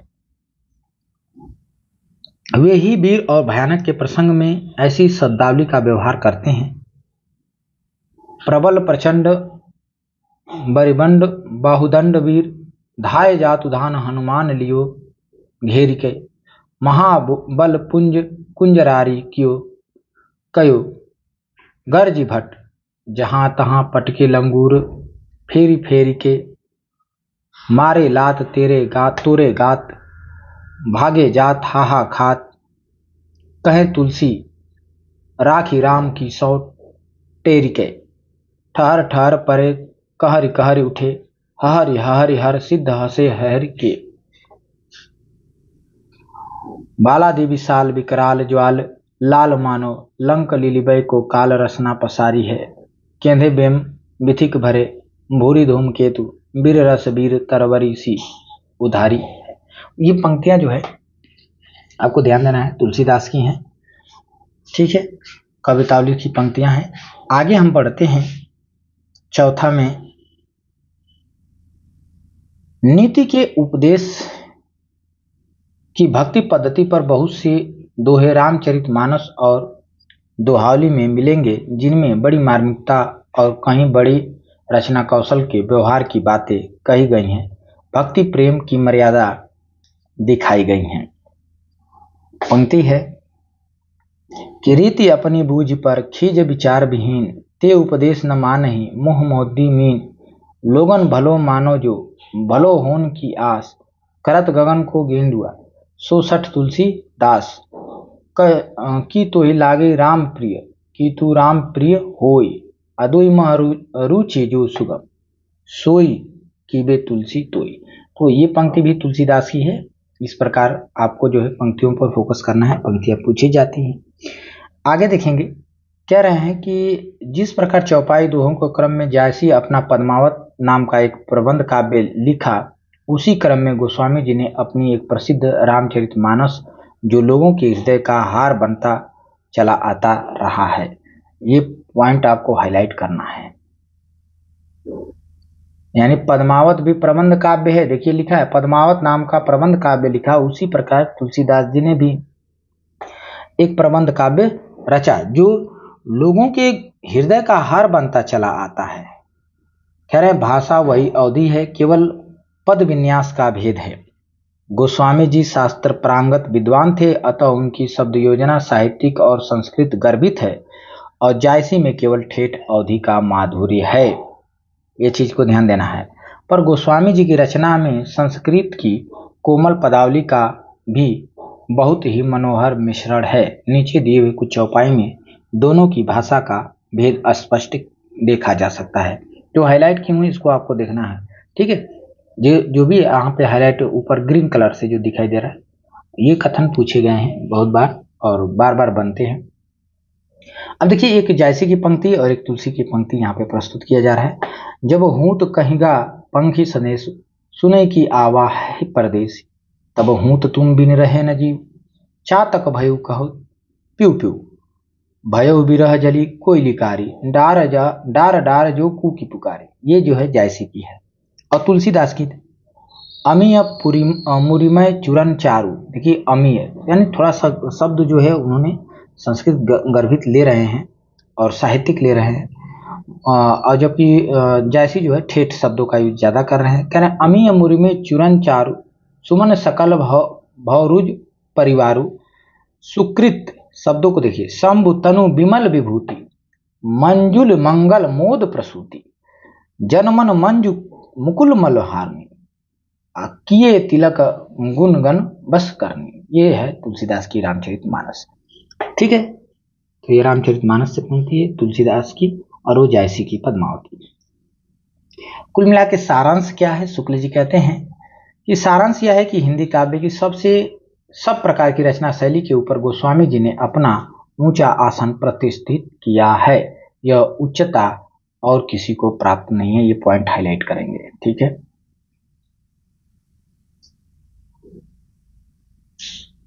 ये हाईलाइट करेंगे। ये कथन शुक्ल जी के बारे में, सॉरी तुलसीदास जी के बारे में शुक्ल जी ने कहा है। अब हम गोस्वामी जी के वर्णित विषय के विस्तार का विचार करेंगे। यह विचार करेंगे कि मानव जीवन की कितनी अधिक दशाओं का सन्निवेश उनकी कविताओं के भीतर है। इस संबंध में हम यह पहले ही कह देना चाहते हैं कि दृष्टि विस्तार के कारण ही तुलसीदास जी के उत्तर भारत की समग्र जनता के हृदय मंदिर में पूर्ण प्रेम प्रतिष्ठा के साथ विराज रहे हैं। भारतीय जनता के प्रतिनिधि कवि यदि किसी को कह सकते हैं तो इन्हीं महानुभाव को, और कवि जीवन का कोई एक पक्ष लेकर चले, जैसे वीर काल के कवि उत्साह को, भक्ति काल के दूसरे कवि प्रेम और ज्ञान को, अलंकार काल के कवि दाम्पत्य प्रणय और श्रृंगार को, पर इनकी बाड़ी की पहुंच मनुष्य के सारे भाव व्यवहारों तक है। ये चीज आपको हाईलाइट करनी है, ठीक है। तो बस इतना आप हाईलाइट कर सकते हैं कि अपने दृष्टि विस्तार के कारण ही तुलसीदास जी उत्तरी भारत की समग्र जनता के हृदय मंदिर में पूर्ण प्रेम प्रतिष्ठा के साथ विराज रहे हैं। भारतीय जनता का प्रतिनिधि कवि यदि किसी को कहा जा सकता है तो इन्हीं महानुभाव को कहा जा सकता है, ठीक है। यानी कि भारतीय जनता का प्रतिनिधि कवि अगर किसी को कहेंगे, हाँ तो चलिए कहाँ हम थे, हाँ कह रहे हैं कि अगर भारतीय जनता का प्रतिनिधि कवि अगर किसी को कहा जा सकता है तो तुलसीदास को ही कहा जा सकता है। तो और क्या कह रहे हैं, और कह रहे हैं कि जैसे तुलना करके दिखाए हैं कि जैसे और कवि जीवन का कोई एक ही पक्ष लेकर के चलते हैं, और जो कवि हैं यानी इनके अलावा दूसरे जो कवि हैं वो कोई जीवन का कोई एक ही पक्ष लेकर के चला है। जैसे वीर काल के कवि केवल उत्साह को लेकर, वीरता को लेकर चला है, ठीक है। और भक्ति काल के जो दूसरे कवि हैं वो प्रेम और ज्ञान को लेकर चले हैं, ठीक है। भक्ति काल के जो अन्य कवि हैं वो प्रेम और ज्ञान को लेकर चले हैं। और अलंकार काल के यानी रीति काल के जो कवि हैं वो दाम्पत्य जीवन का प्रणय हुआ, श्रृंगार हुआ, प्रणय या श्रृंगार को लेकर के चले हैं, आगे बढ़े हैं।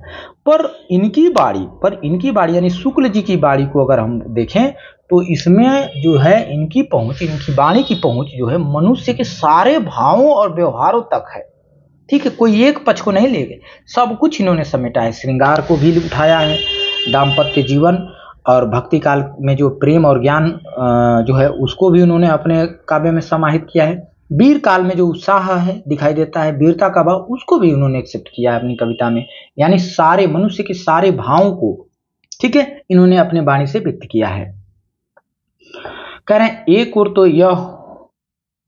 ओर तो वह व्यक्तिगत साधना के मार्ग में विरागपूर्ण शुद्ध भागवत भक्ति का उपदेश करती हैं, दूसरी ओर लोक पक्ष में आकर पारिवारिक और सामाजिक कर्तव्यों का सौंदर्य दिखाकर मुग्ध करती हैं। व्यक्तिगत साधना के साथ ही साथ लोक धर्म की अत्यंत उज्जवल छटा उसमें वर्तमान है।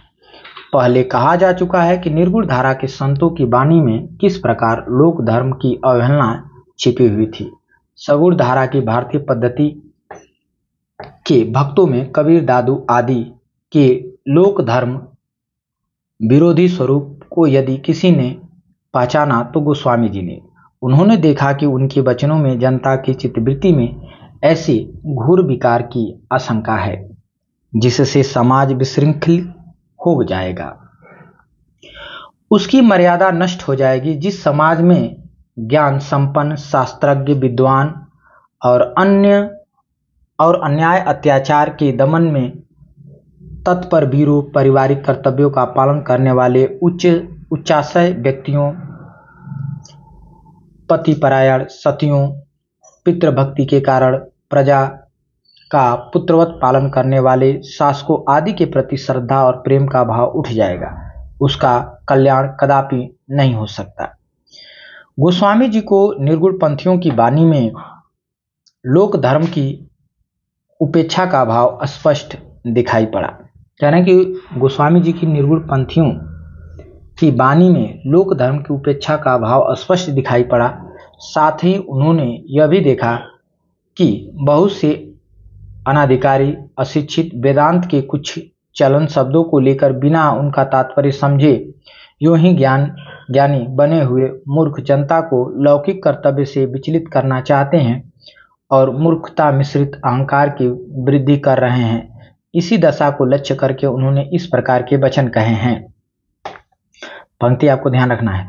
श्रुति सम्मत हरि भक्त पंथ संयुत विरति विवेक, नहीं पर हरि विमोह बस कल्पहि पंथ अनेक, साखी शब्द दोहरा कहीं कहानी उपखान। ये पंक्ति मोस्ट है।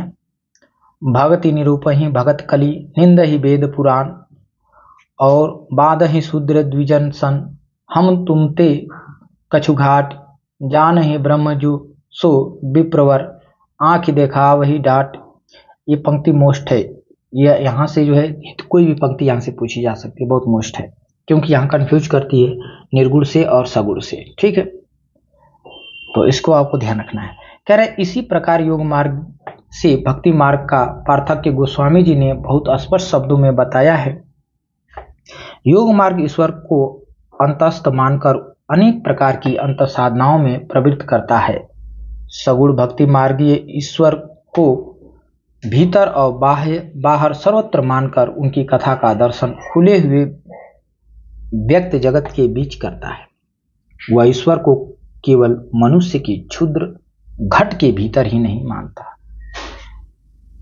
और इसी से गोस्वामी जी कहते हैं, गोस्वामी जी की ये पंक्ति है यानी तुलसीदास की, अंतर्जाम हूं ते बड़ बहिर्जामी हैं, और राम जो नाम लिए ते पैज परे, प्रहलाद हूं को प्रगट प्रभु पाहनते न हिएते। यानी घट के भीतर कहने से गुह्या या रहस्य की धारणा फैलती है जो भक्ति के सीधे स्वाभाविक मार्ग में बाधा डालती है। घट के भीतर साक्षात्कार करने की बात कहने वाले प्रायः अपने को गूढ़ रहस्यदर्शी प्रकट करने के लिए सीधी सादी बात को भी रूपक बांधकर और टेढ़ी पहेली बनाकर कहा करते हैं। इस प्रकार के दुराव छिपाव की प्रवृत्ति को गोस्वामी जी भक्ति का विरोधी मानते हैं। सरलता या सीधेपन को वे भक्ति का नित्य लक्षण कहते हैं। मन की सरलता, वचन की सरलता और कर्म की सरलता, तीनों को। ठीक है, यानी सरलता को ही वो भक्ति का लक्षण मानते हैं। कौन? तुलसीदास। उनकी पंक्ति है, सुधे मन सुधे वचन सुधी सब करतूती, अतुलसी सुधी सकल विधु रघुवीर प्रेम प्रसूति। ये पंक्ति को आपको ध्यान रखना है, तुलसीदास की है। कह रहे वे भक्ति के मार्ग को ऐसा नहीं मानते, वे भक्ति को मार्ग को ऐसा नहीं मानते जिसे लखे कोई बिरले, जिसको कोई बिरला लखे यानी समझ पाए। वे उसे सीधा साधा स्वाभाविक मार्ग बताते हैं जो सबके सामने दिखाई पड़ता है। वह संसार के सबके लिए ऐसे ही सुलभ है जैसे अन्न और जल। ठीक है, वैसे ही भक्ति भी है। जैसे सबके लिए आसानी से अन्न और जल मिल जाता है, वैसे ही भक्ति भी सबके लिए आसान है, सब इसे ले सकता है, पा सकता है। तुलसीदास का ये पंक्ति आप देख सकते हैं कि निगम अगम साहब सुगम, राम सचिली चाह, अंबु असन अवलोकित, सुलभ सब है जग माह। ये पंक्ति आपको ध्यान देना है, तुलसीदास की पंक्ति कई बार पूछी गई है।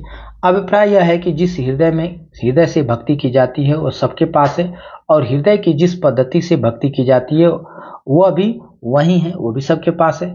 जिसे माता पिता की भक्ति, पुत्र कलत्र का प्रेम किया जाता है, इसी से गोस्वामी जी कहते हैं, यही जगमह जग लागी, यातन की प्रीति प्रतीति सगाई, असो सब तुलसीदास प्रभु हूँ, सो हूँ सिमटिक इक ठाई। ठीक है, तो ये भी पंक्ति आपको ध्यान रखना है। तुलसीदास के जो पंक्तियां हैं बहुत मोस्ट हैं।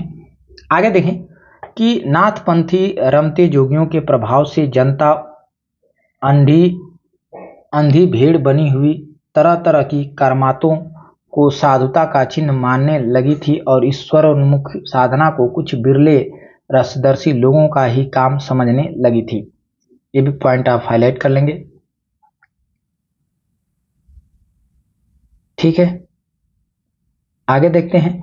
जो हृदय सबके पास होता है वही अपनी स्वाभाविक वृत्तियों द्वारा भगवान की ओर लगाया जा सकता है। इस बात पर पर्दा डाल दिया गया है। इससे हृदय रहते भी भक्ति का सच्चा स्वाभाविक मार्ग लोग नहीं देख पाते हैं। यह पहले कहा जा चुका है कि नाथपंथ हठ योग मार्ग हृदय पक्ष शून्य है। यह पहले ही कहा जा चुका है कि नाथपंथ का जो हठ योग मार्ग है उसमें जो है हृदय पक्ष बिल्कुल शून्य है। रागात्मक वृत्ति से उसका कोई लगाव नहीं है। अतः रमते जोगियों के रहस्य भरी वाणियों सुनते सुनते जनता के हृदय में भक्ति की सच्ची भावना दब गई थी, उठने ही नहीं पाती थी। लोग की इसी दशा को लक्ष्य करके गोस्वामी जी को कहना पड़ा था कि गोरख जगायो जोग अभक्ति भगायो लोग। ये पॉइंट आपको मैं थोड़ा सा हाईलाइट कर देता हूँ। ये पंक्ति बहुत बार पूछी गई है। ठीक है, ये बहुत बार पूछी गई है। आगे शुक्ल जी लिखते हैं कि गोस्वामी जी की भक्ति पद्धति की सबसे बड़ी विशेषता है उसकी सर्वांगपूर्णता। जीवन के किसी पक्ष को सर्वथा छोड़कर वह नहीं चलती। सब पक्षों के साथ उसका सामंजस्य है। न कि उनका कर्म या धर्म से विरोध है, न ज्ञान से। धर्म तो उसका नित्य लक्षण है। तुलसी की भक्ति को धर्म और ज्ञान दोनों की रसानुभूति कहते हैं। ये पॉइंट आपको हाईलाइट कर लेना है। यहाँ से पंक्ति इतनी बड़ी नहीं, थोड़ा थोड़ा करके टुकड़ों में पूछी जाती है, पूरा भी पूछी जा सकती है। ठीक है, आगे देखें। योग का भी उसमें समन्वय है, पर उतना ही जितना ध्यान देने के लिए चित्त को एकाग्र करने के लिए आवश्यक है।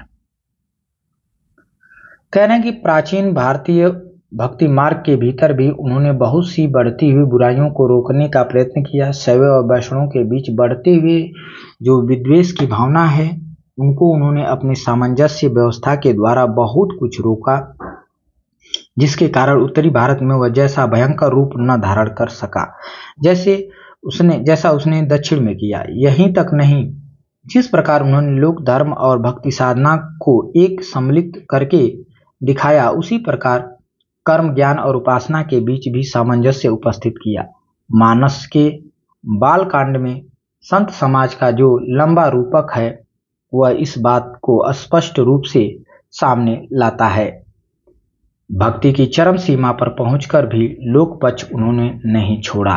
ये देखेंगे, आप हाईलाइट करेंगे। ठीक है,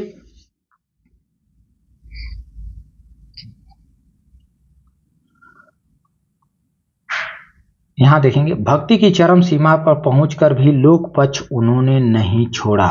लोक संग्रह का भाव उनकी भक्ति का एक अंग था। कृष्ण उपासक भक्तों में इस अंग की कमी थी। ये पॉइंट ध्यान देंगे। लोक पक्ष को उन्होंने नहीं छोड़ा।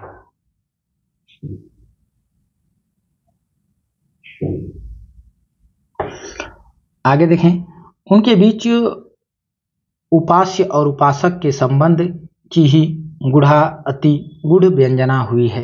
दूसरे प्रकार के लोक व्यापक नाना संबंधों के कल्याणकारी सौंदर्य की प्रतिष्ठा नहीं हुई है। यही कारण है कि भक्ति रस भरी वाणी जैसी मंगल कारणी मानी गई है, वैसी और किसी की नहीं है। आज राजा से रंग तक के घर में गोस्वामी जी का रामचरितमानस विराज रहा है और प्रत्येक प्रसंग पर उनकी चौपाई कही जाती है। ये पॉइंट आप हाईलाइट कर लेंगे।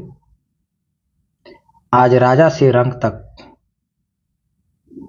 ठीक है, चाहे कोई भी प्रसंग हो, कोई भी कार्यक्रम हो, उनकी चौपाई कही जाती है। आप लोग देखे होंगे। अपनी सगुणोपासना का निरूपण गोस्वामी जी ने कई ढंग से किया है। रामचरितमानस में नाम और रूप दोनों को ईश्वर की उपाधि कहकर वे उसकी अभिव्यक्ति मानते हैं।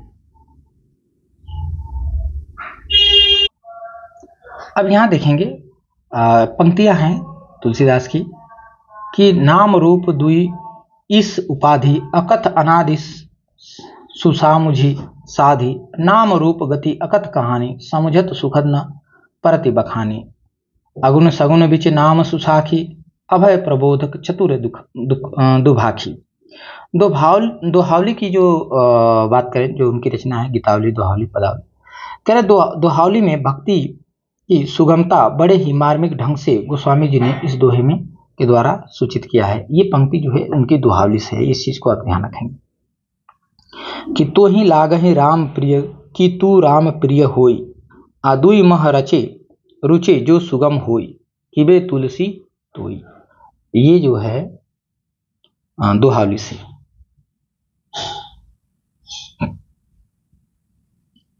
ठीक है, आगे देखें कुछ इनकी पंक्तियां हैं। इसी प्रकार रामचरितमानस के उत्तरकांड में उन्होंने ज्ञान की अपेक्षा भक्ति को कहीं अधिक सुसाध्य और आशुफलदायिनी कहा है। ठीक है, तो ये प्रश्न आपसे बन सकता है, इस चीज को आप हाईलाइट कर लेंगे कि रामचरितमानस के उत्तरकांड में उन्होंने ज्ञान की अपेक्षा भक्ति को कहीं अधिक सुसाध्य और आशुफलदायिनी कहा है। तो ये प्रश्न बनता है कि तुलसीदास जी ने रामचरितमानस के किस कांड में ज्ञान की अपेक्षा भक्ति को अधिक सुसाध्य और आशुफलदायिनी कहा है। ठीक है, ऐसे प्रश्न बनता है। आगे देखें, रचना कौशल, प्रबंध पटुता, सहृदयता इत्यादि सब गुणों का समाहार हमें रामचरितमानस में मिलता है। पहली बात जिस पर ध्यान जाता है वह है कथा काव्य की सब कथा काव्य की सब अवयवों का जितने गुण हैं उन सभी का उचित समीकरण। कथा काव्य या प्रबंध काव्य के भीतर इतिवृत्त, वस्तु व्यापार, वर्णन, भाव व्यंजना और संवाद ये अवयव होते हैं। न तो अयोध्यापुरी की शोभा, बाल लीला, नक्शिक, जनक की वाटिका, अभिषेक उत्सव इत्यादि के वर्णन बहुत लंबे होने पाए हैं, और न पात्रों के संवाद, न प्रेम शोक आदि भावों की व्यंजना। यानी जितनी जिसकी महत्व योगदान है, जितना आवश्यक है, जितनी आवश्यकता थी केवल उतना ही लिखा गया है। इतिवृत्त की श्रृंखला भी कहीं से टूटती नहीं दिखाई देती। ठीक है, दूसरी बात है कथा की मार्मिक स्थलों की पहचान, अधिक विस्तार हमें ऐसे ही प्रसंगों का मिलता है जहां मनुष्य मात्र के हृदय को स्पर्श करने वाले हैं, जैसे जनक वाटिका में राम सीता का परस्पर दर्शन और राम वन गमन और दशरथ मरण, भरत की आत्मग्लानि, वन के मार्ग में स्त्री पुरुषों की सहानुभूति, युद्ध में लक्ष्मण की शक्ति लगना। अब यह प्रश्न पूछा जाता है कि तुलसीदास जी के रामचरितमानस में जो मार्मिक स्थल है वो कौन से हैं। ठीक है, तो मार्मिक स्थल आप देख सकते हैं यहाँ पर है, और इन्हीं स्थलों का जो है केशवदास अपनी रचना में पहचान नहीं कर पाते हैं। ठीक है, तो हाईलाइट कर लेंगे, उसको आपको जानना है कि पूछ देगा कि रामचरितमानस में मार्मिक स्थल कौन कौन है। तो राम का बन जाना, ठीक है, और दशरथ का मृत्यु, भरत जो आत्मग्लानि करते हैं, इसके बाद लक्ष्मण को शक्ति बाण लग जाता है। तो इस प्रकार के जो शब्द हैं ये मार्मिक स्थल हैं। नहीं, इस प्रकार के आ जाइए, इस प्रकार की जो भी घटनाएं, जैसे ऊपर भी एक दिया है, जनक की वाटिका में राम और सीता का जो परस्पर दर्शन होता है, वहां भी जो है मार्मिक स्थल बताते हैं। ठीक है, सबसे ज्यादा मार्मिक तो मुझे भरत की आत्मग्लानि वाला लगता है, और दूसरा एक और लगता है जहां पर राम वन को जाते हैं और लक्ष्मण को शक्ति लग जाती है। तीसरी बात यह है प्रसंग अनुकूल भाषा, रसों के अनुकूल कोमल कठोर पदों की योजना तो निर्दिष्ट रूढ़ी है। उसके अतिरिक्त गोस्वामी जी ने इस बात का भी ध्यान रखा कि किस स्थल पर विद्वानों या शिक्षकों की संस्कृत मिश्रित भाषा रखनी चाहिए और किस स्थल पर ठेठ बोली। घरेलू प्रसंग समझकर कैकेयी और मंथरा के संवाद में उन्होंने ठेठ बोली और स्त्रियों में विशेष चले प्रयोगों का व्यवहार किया है। अनुप्रास की ओर प्रवृत्ति तो सब रचनाओं में लक्षित होती है। कह रहे हैं कि जिस पात्र द्वारा जैसी भाषा का उच्चारण होता है उसी प्रकार की भाषा का इन्होंने अपनी रचना में प्रयोग किया है। चौथी बात कह रहे हैं कि श्रृंगार चौथी बात है श्रृंगार की विशिष्ट मर्यादा के भीतर बहुत ही व्यंजक वर्णन। ठीक है, जिस धूमधाम से मानस की प्रस्तावना चली उसे देखते ही ग्रंथ के महत्व का आभास मिल जाता है। ये पॉइंट आप हाईलाइट कर लेंगे। उससे साफ झलकता है कि तुलसीदास जी अपने ही तक दृष्टि रखने वाले भक्त न थे, संसार को भी दृष्टि फैलाकर देखने वाले भक्त थे। जिस व्यक्त जगत के बीच उन्होंने भगवान के राम रूप की कला का दर्शन करना था, पहले चारों ओर दृष्टि दौड़ाकर उसके अनेक रूपात्मक स्वरूप को उन्होंने सामने रखा, फिर उसे भले बुरे पक्षों की विषमता दिखाकर अपने मन का यह कहकर समाधान किया। क्या किया कि सुधा सुत राम साधु असाधु जनक एक जग जलधि अगाधु। ये पंक्ति आपको ध्यान रखना है। इसी प्रस्तावना पंक्ति पूछी जाएगी। इसी प्रस्तावना के भीतर तुलसी ने अपनी उपासना के अनुकूल विशिष्टाद्वैत सिद्धांत का आभास भी यह कर दिया है। आप देख लीजिए, यहीं से पता चलता है कि विशिष्ट द्वैत सिद्धांत यानी दर्शन जो है किस दर्शन के अंतर्गत है, तो विशिष्टाद्वैत रामानुजाचार्य वाला। ठीक है, जो श्री संप्रदाय। चलिए आगे बढ़ते हैं। इनकी पंक्ति यहाँ पे भी दी गई है, बड़ी मस्त है कि सिया राम सब जग जानी करो प्रणाम जोरी जुग पानी। ठीक है, तो ये भी पंक्ति पूछी जाएगी। किसकी है? पंक्तियों पर आपको विशेष ध्यान देना है, तुलसीदास की। आगे कह रहे हैं, जगत को केवल राम मैं न कहकर उन्होंने सिया राम मैं कहा है। सीता प्रकृति स्वरूपा है और राम ब्रह्म है। प्रकृति अचित पक्ष है और ब्रह्म चित्त पक्ष है। अतः परमार्थिक सत्ता चिद्विष्टा है। यह स्पष्ट झलकता है कि चित्त और अचित्त वस्तु एक ही है। इसका निर्देश उन्होंने इस प्रकार दिया है। गिरा अर्थ जल बीच सम कहत भिन्न न भिन्न बंदो सीताराम पद जिन्हीं परम प्रिय खिन। तो ये भी पंक्ति आपको ध्यान देना है। रामचरितमानस के भीतर कहीं कहीं घटनाओं के थोड़े ही हेर फेर तथा स्वकल्पित संवादों के समावेश के अतिरिक्त अपनी ओर से छोटी मोटी घटनाओं या प्रसंगों की नई कल्पना तुलसीदास ने नहीं की है। मानस में उनका ऐसा न करना तो उनके उद्देश्य के अनुसार बहुत ठीक है। राम के प्रामाणिक चरित्र द्वारा जीवन भर बना रहने वाला प्रभाव उत्पन्न करना चाहते थे और काव्यों के समान केवल अल्प अस्थायी रसानुभूति मात्र नहीं। ये प्रसंग तो केवल तुलसीदास द्वारा कल्पित है। यह धारणा उन प्रसंगों का कोई अस्थायी प्रभाव श्रोताओं या पाठकों पर न जमने देती। अगर वो कल्पना उसमें भर देते तो जितना विश्वास जो है रामचरितमानस पे लोग करते हैं, वो विश्वास शायद श्रोताओं को रामचरितमानस से नहीं हो पाता। पर कवितावली तो प्रबंध काव्य न थी, उसमें तो सुर के अनुकरण पर वस्तु व्यापार वर्णन का बहुत विस्तार है। ये थोड़ा सा आपको ध्यान रखना है कि गीतावली प्रबंध काव्य नहीं है और वो उसमें तो सुर के अनुकरण पर वस्तु व्यापार का वर्णन भी किया गया है। उसके भीतर छोटे मोटे नूतन प्रसंगों या उद्भावना का पूरा अवकाश था। वो चाहते तो कल्पित कर सकते थे, कल्पना में लिख सकते, फिर भी कल्पित घटनाओं का प्रसंग नहीं पाए जाते। फिर भी उन्होंने कल्पित घटनाओं का प्रसंग उसमें नहीं उठाया है। इससे यही प्रतीत होता है कि उनकी प्रतिभा अधिकतर उपलब्ध प्रसंगों को लेकर चलने वाली थी, नए नए प्रसंगों की उद्भावना करने वाली नहीं थी। ये ध्यान देना कि उनकी प्रतिभा अधिकतर उपलब्ध जो प्रसंग थे उन्हीं को लेकर के चलने वाली थी। ठीक है, नए नए प्रसंगों की उद्भावना करने वाली नहीं थी। उनकी कल्पना वस्तु स्थिति को ज्यों के त्यों लेकर उसकी मार्मिक स्वरूपों की उद्घाटन में प्रवृत्त होती हैं। गोपियों को छकाने वाली कृष्णलीला के अंतर्गत छोटी मोटी कथा के रूप में कुछ दूर तक मनोरंजक और कुतूहल ढंग से चलने वाली नाना प्रसंगों को जो नवीन उद्भावना सूर सागर में पाई जाती है वह तुलसी के किसी ग्रंथ में नहीं पाई जाती। ठीक है,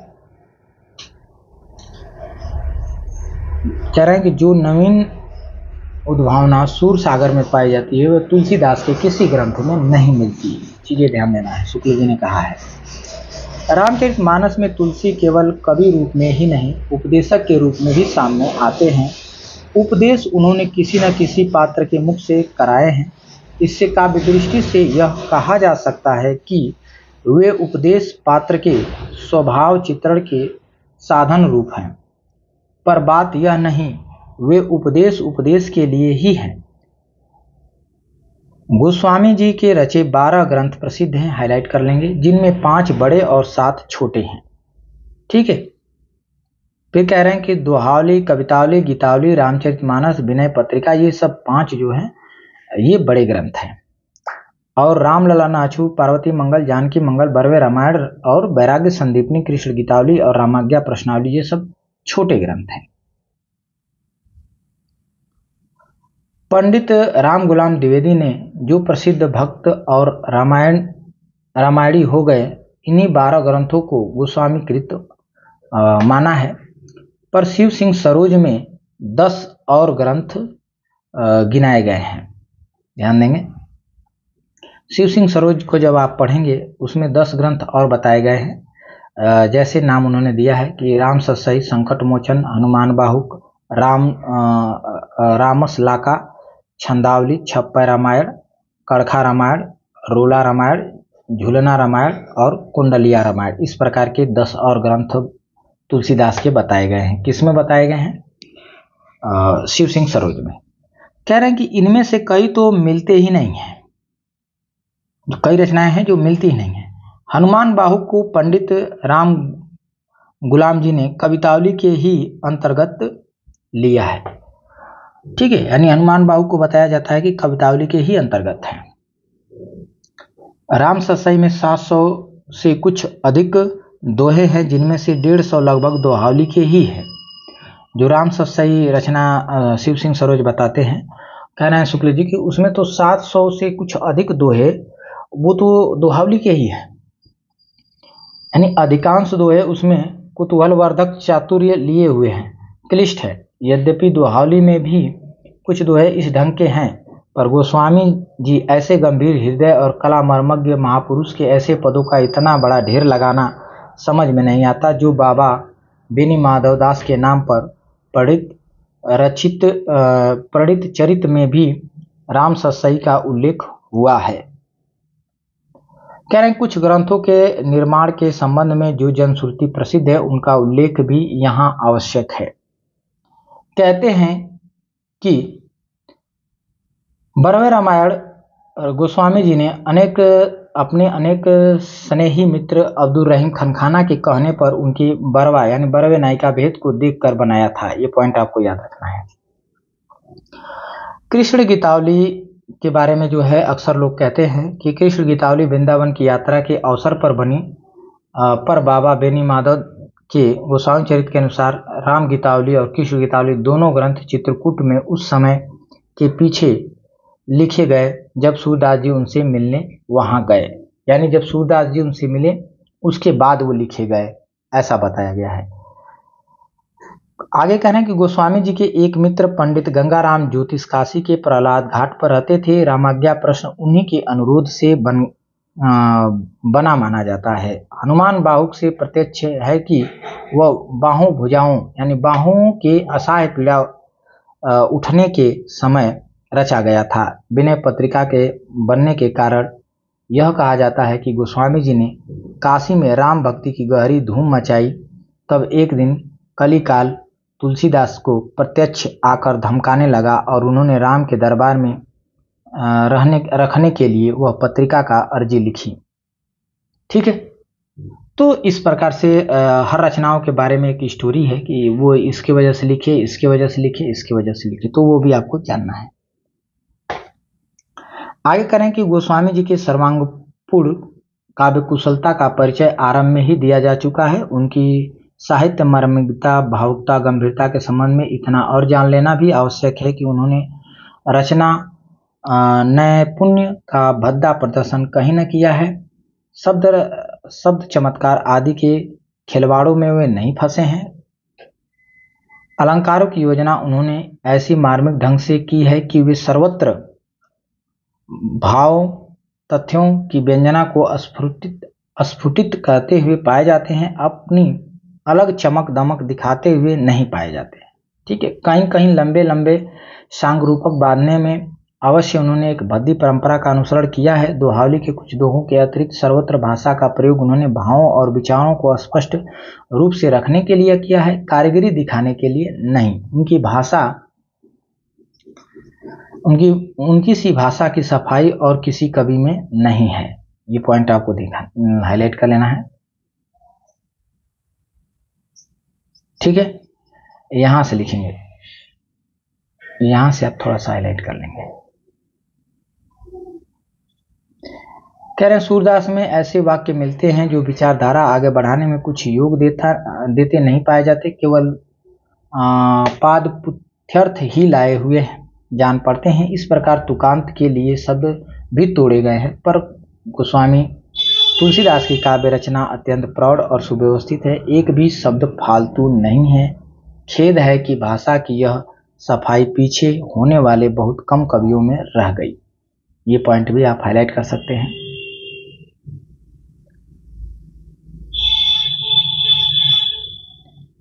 आगे कह रहे हैं कि सब रसों की सम्यक व्यंजना उन्होंने की है, पर मर्यादा का उल्लंघन नहीं किया है। प्रेम और श्रृंगार का ऐसा वर्णन जो बिना किसी लज्जा और संकोच के सबके सामने पढ़ा जा सकता है, गोस्वामी जी ने किया है। ये भी आप हाईलाइट कर सकते हैं। हम निसंकोच कह सकते हैं, तुलसीदास जी कहते हैं, अरे शुक्ल जी कहते हैं कि हम निसंकोच कह सकते हैं कि यह एक कवि ही हिंदी की प्रौढ़ साहित्यिक भाषा सिद्ध करने के लिए काफी है। ये पॉइंट आप हाईलाइट करेंगे। हम निसंकोच कह सकते हैं कि यह एक कवि ही हिंदी की प्रौढ़ साहित्यिक भाषा सिद्ध करने के लिए काफी है। यहाँ पर तुलसीदास के बारे में जितना शुक्ल जी के बुक में विचार दिया गया है, ठीक है, यहाँ समाप्त होते हैं। तो इस वीडियो में हमने पूरा तुलसीदास को कवर कर लिया है। अगले वीडियो में हम लोग अग्रदास के बारे में देखेंगे। बस इस वीडियो में इतना ही। आप सभी को वीडियो के अंत तक बने रहने के लिए बहुत बहुत धन्यवाद। मिलते हैं अगले वीडियो में।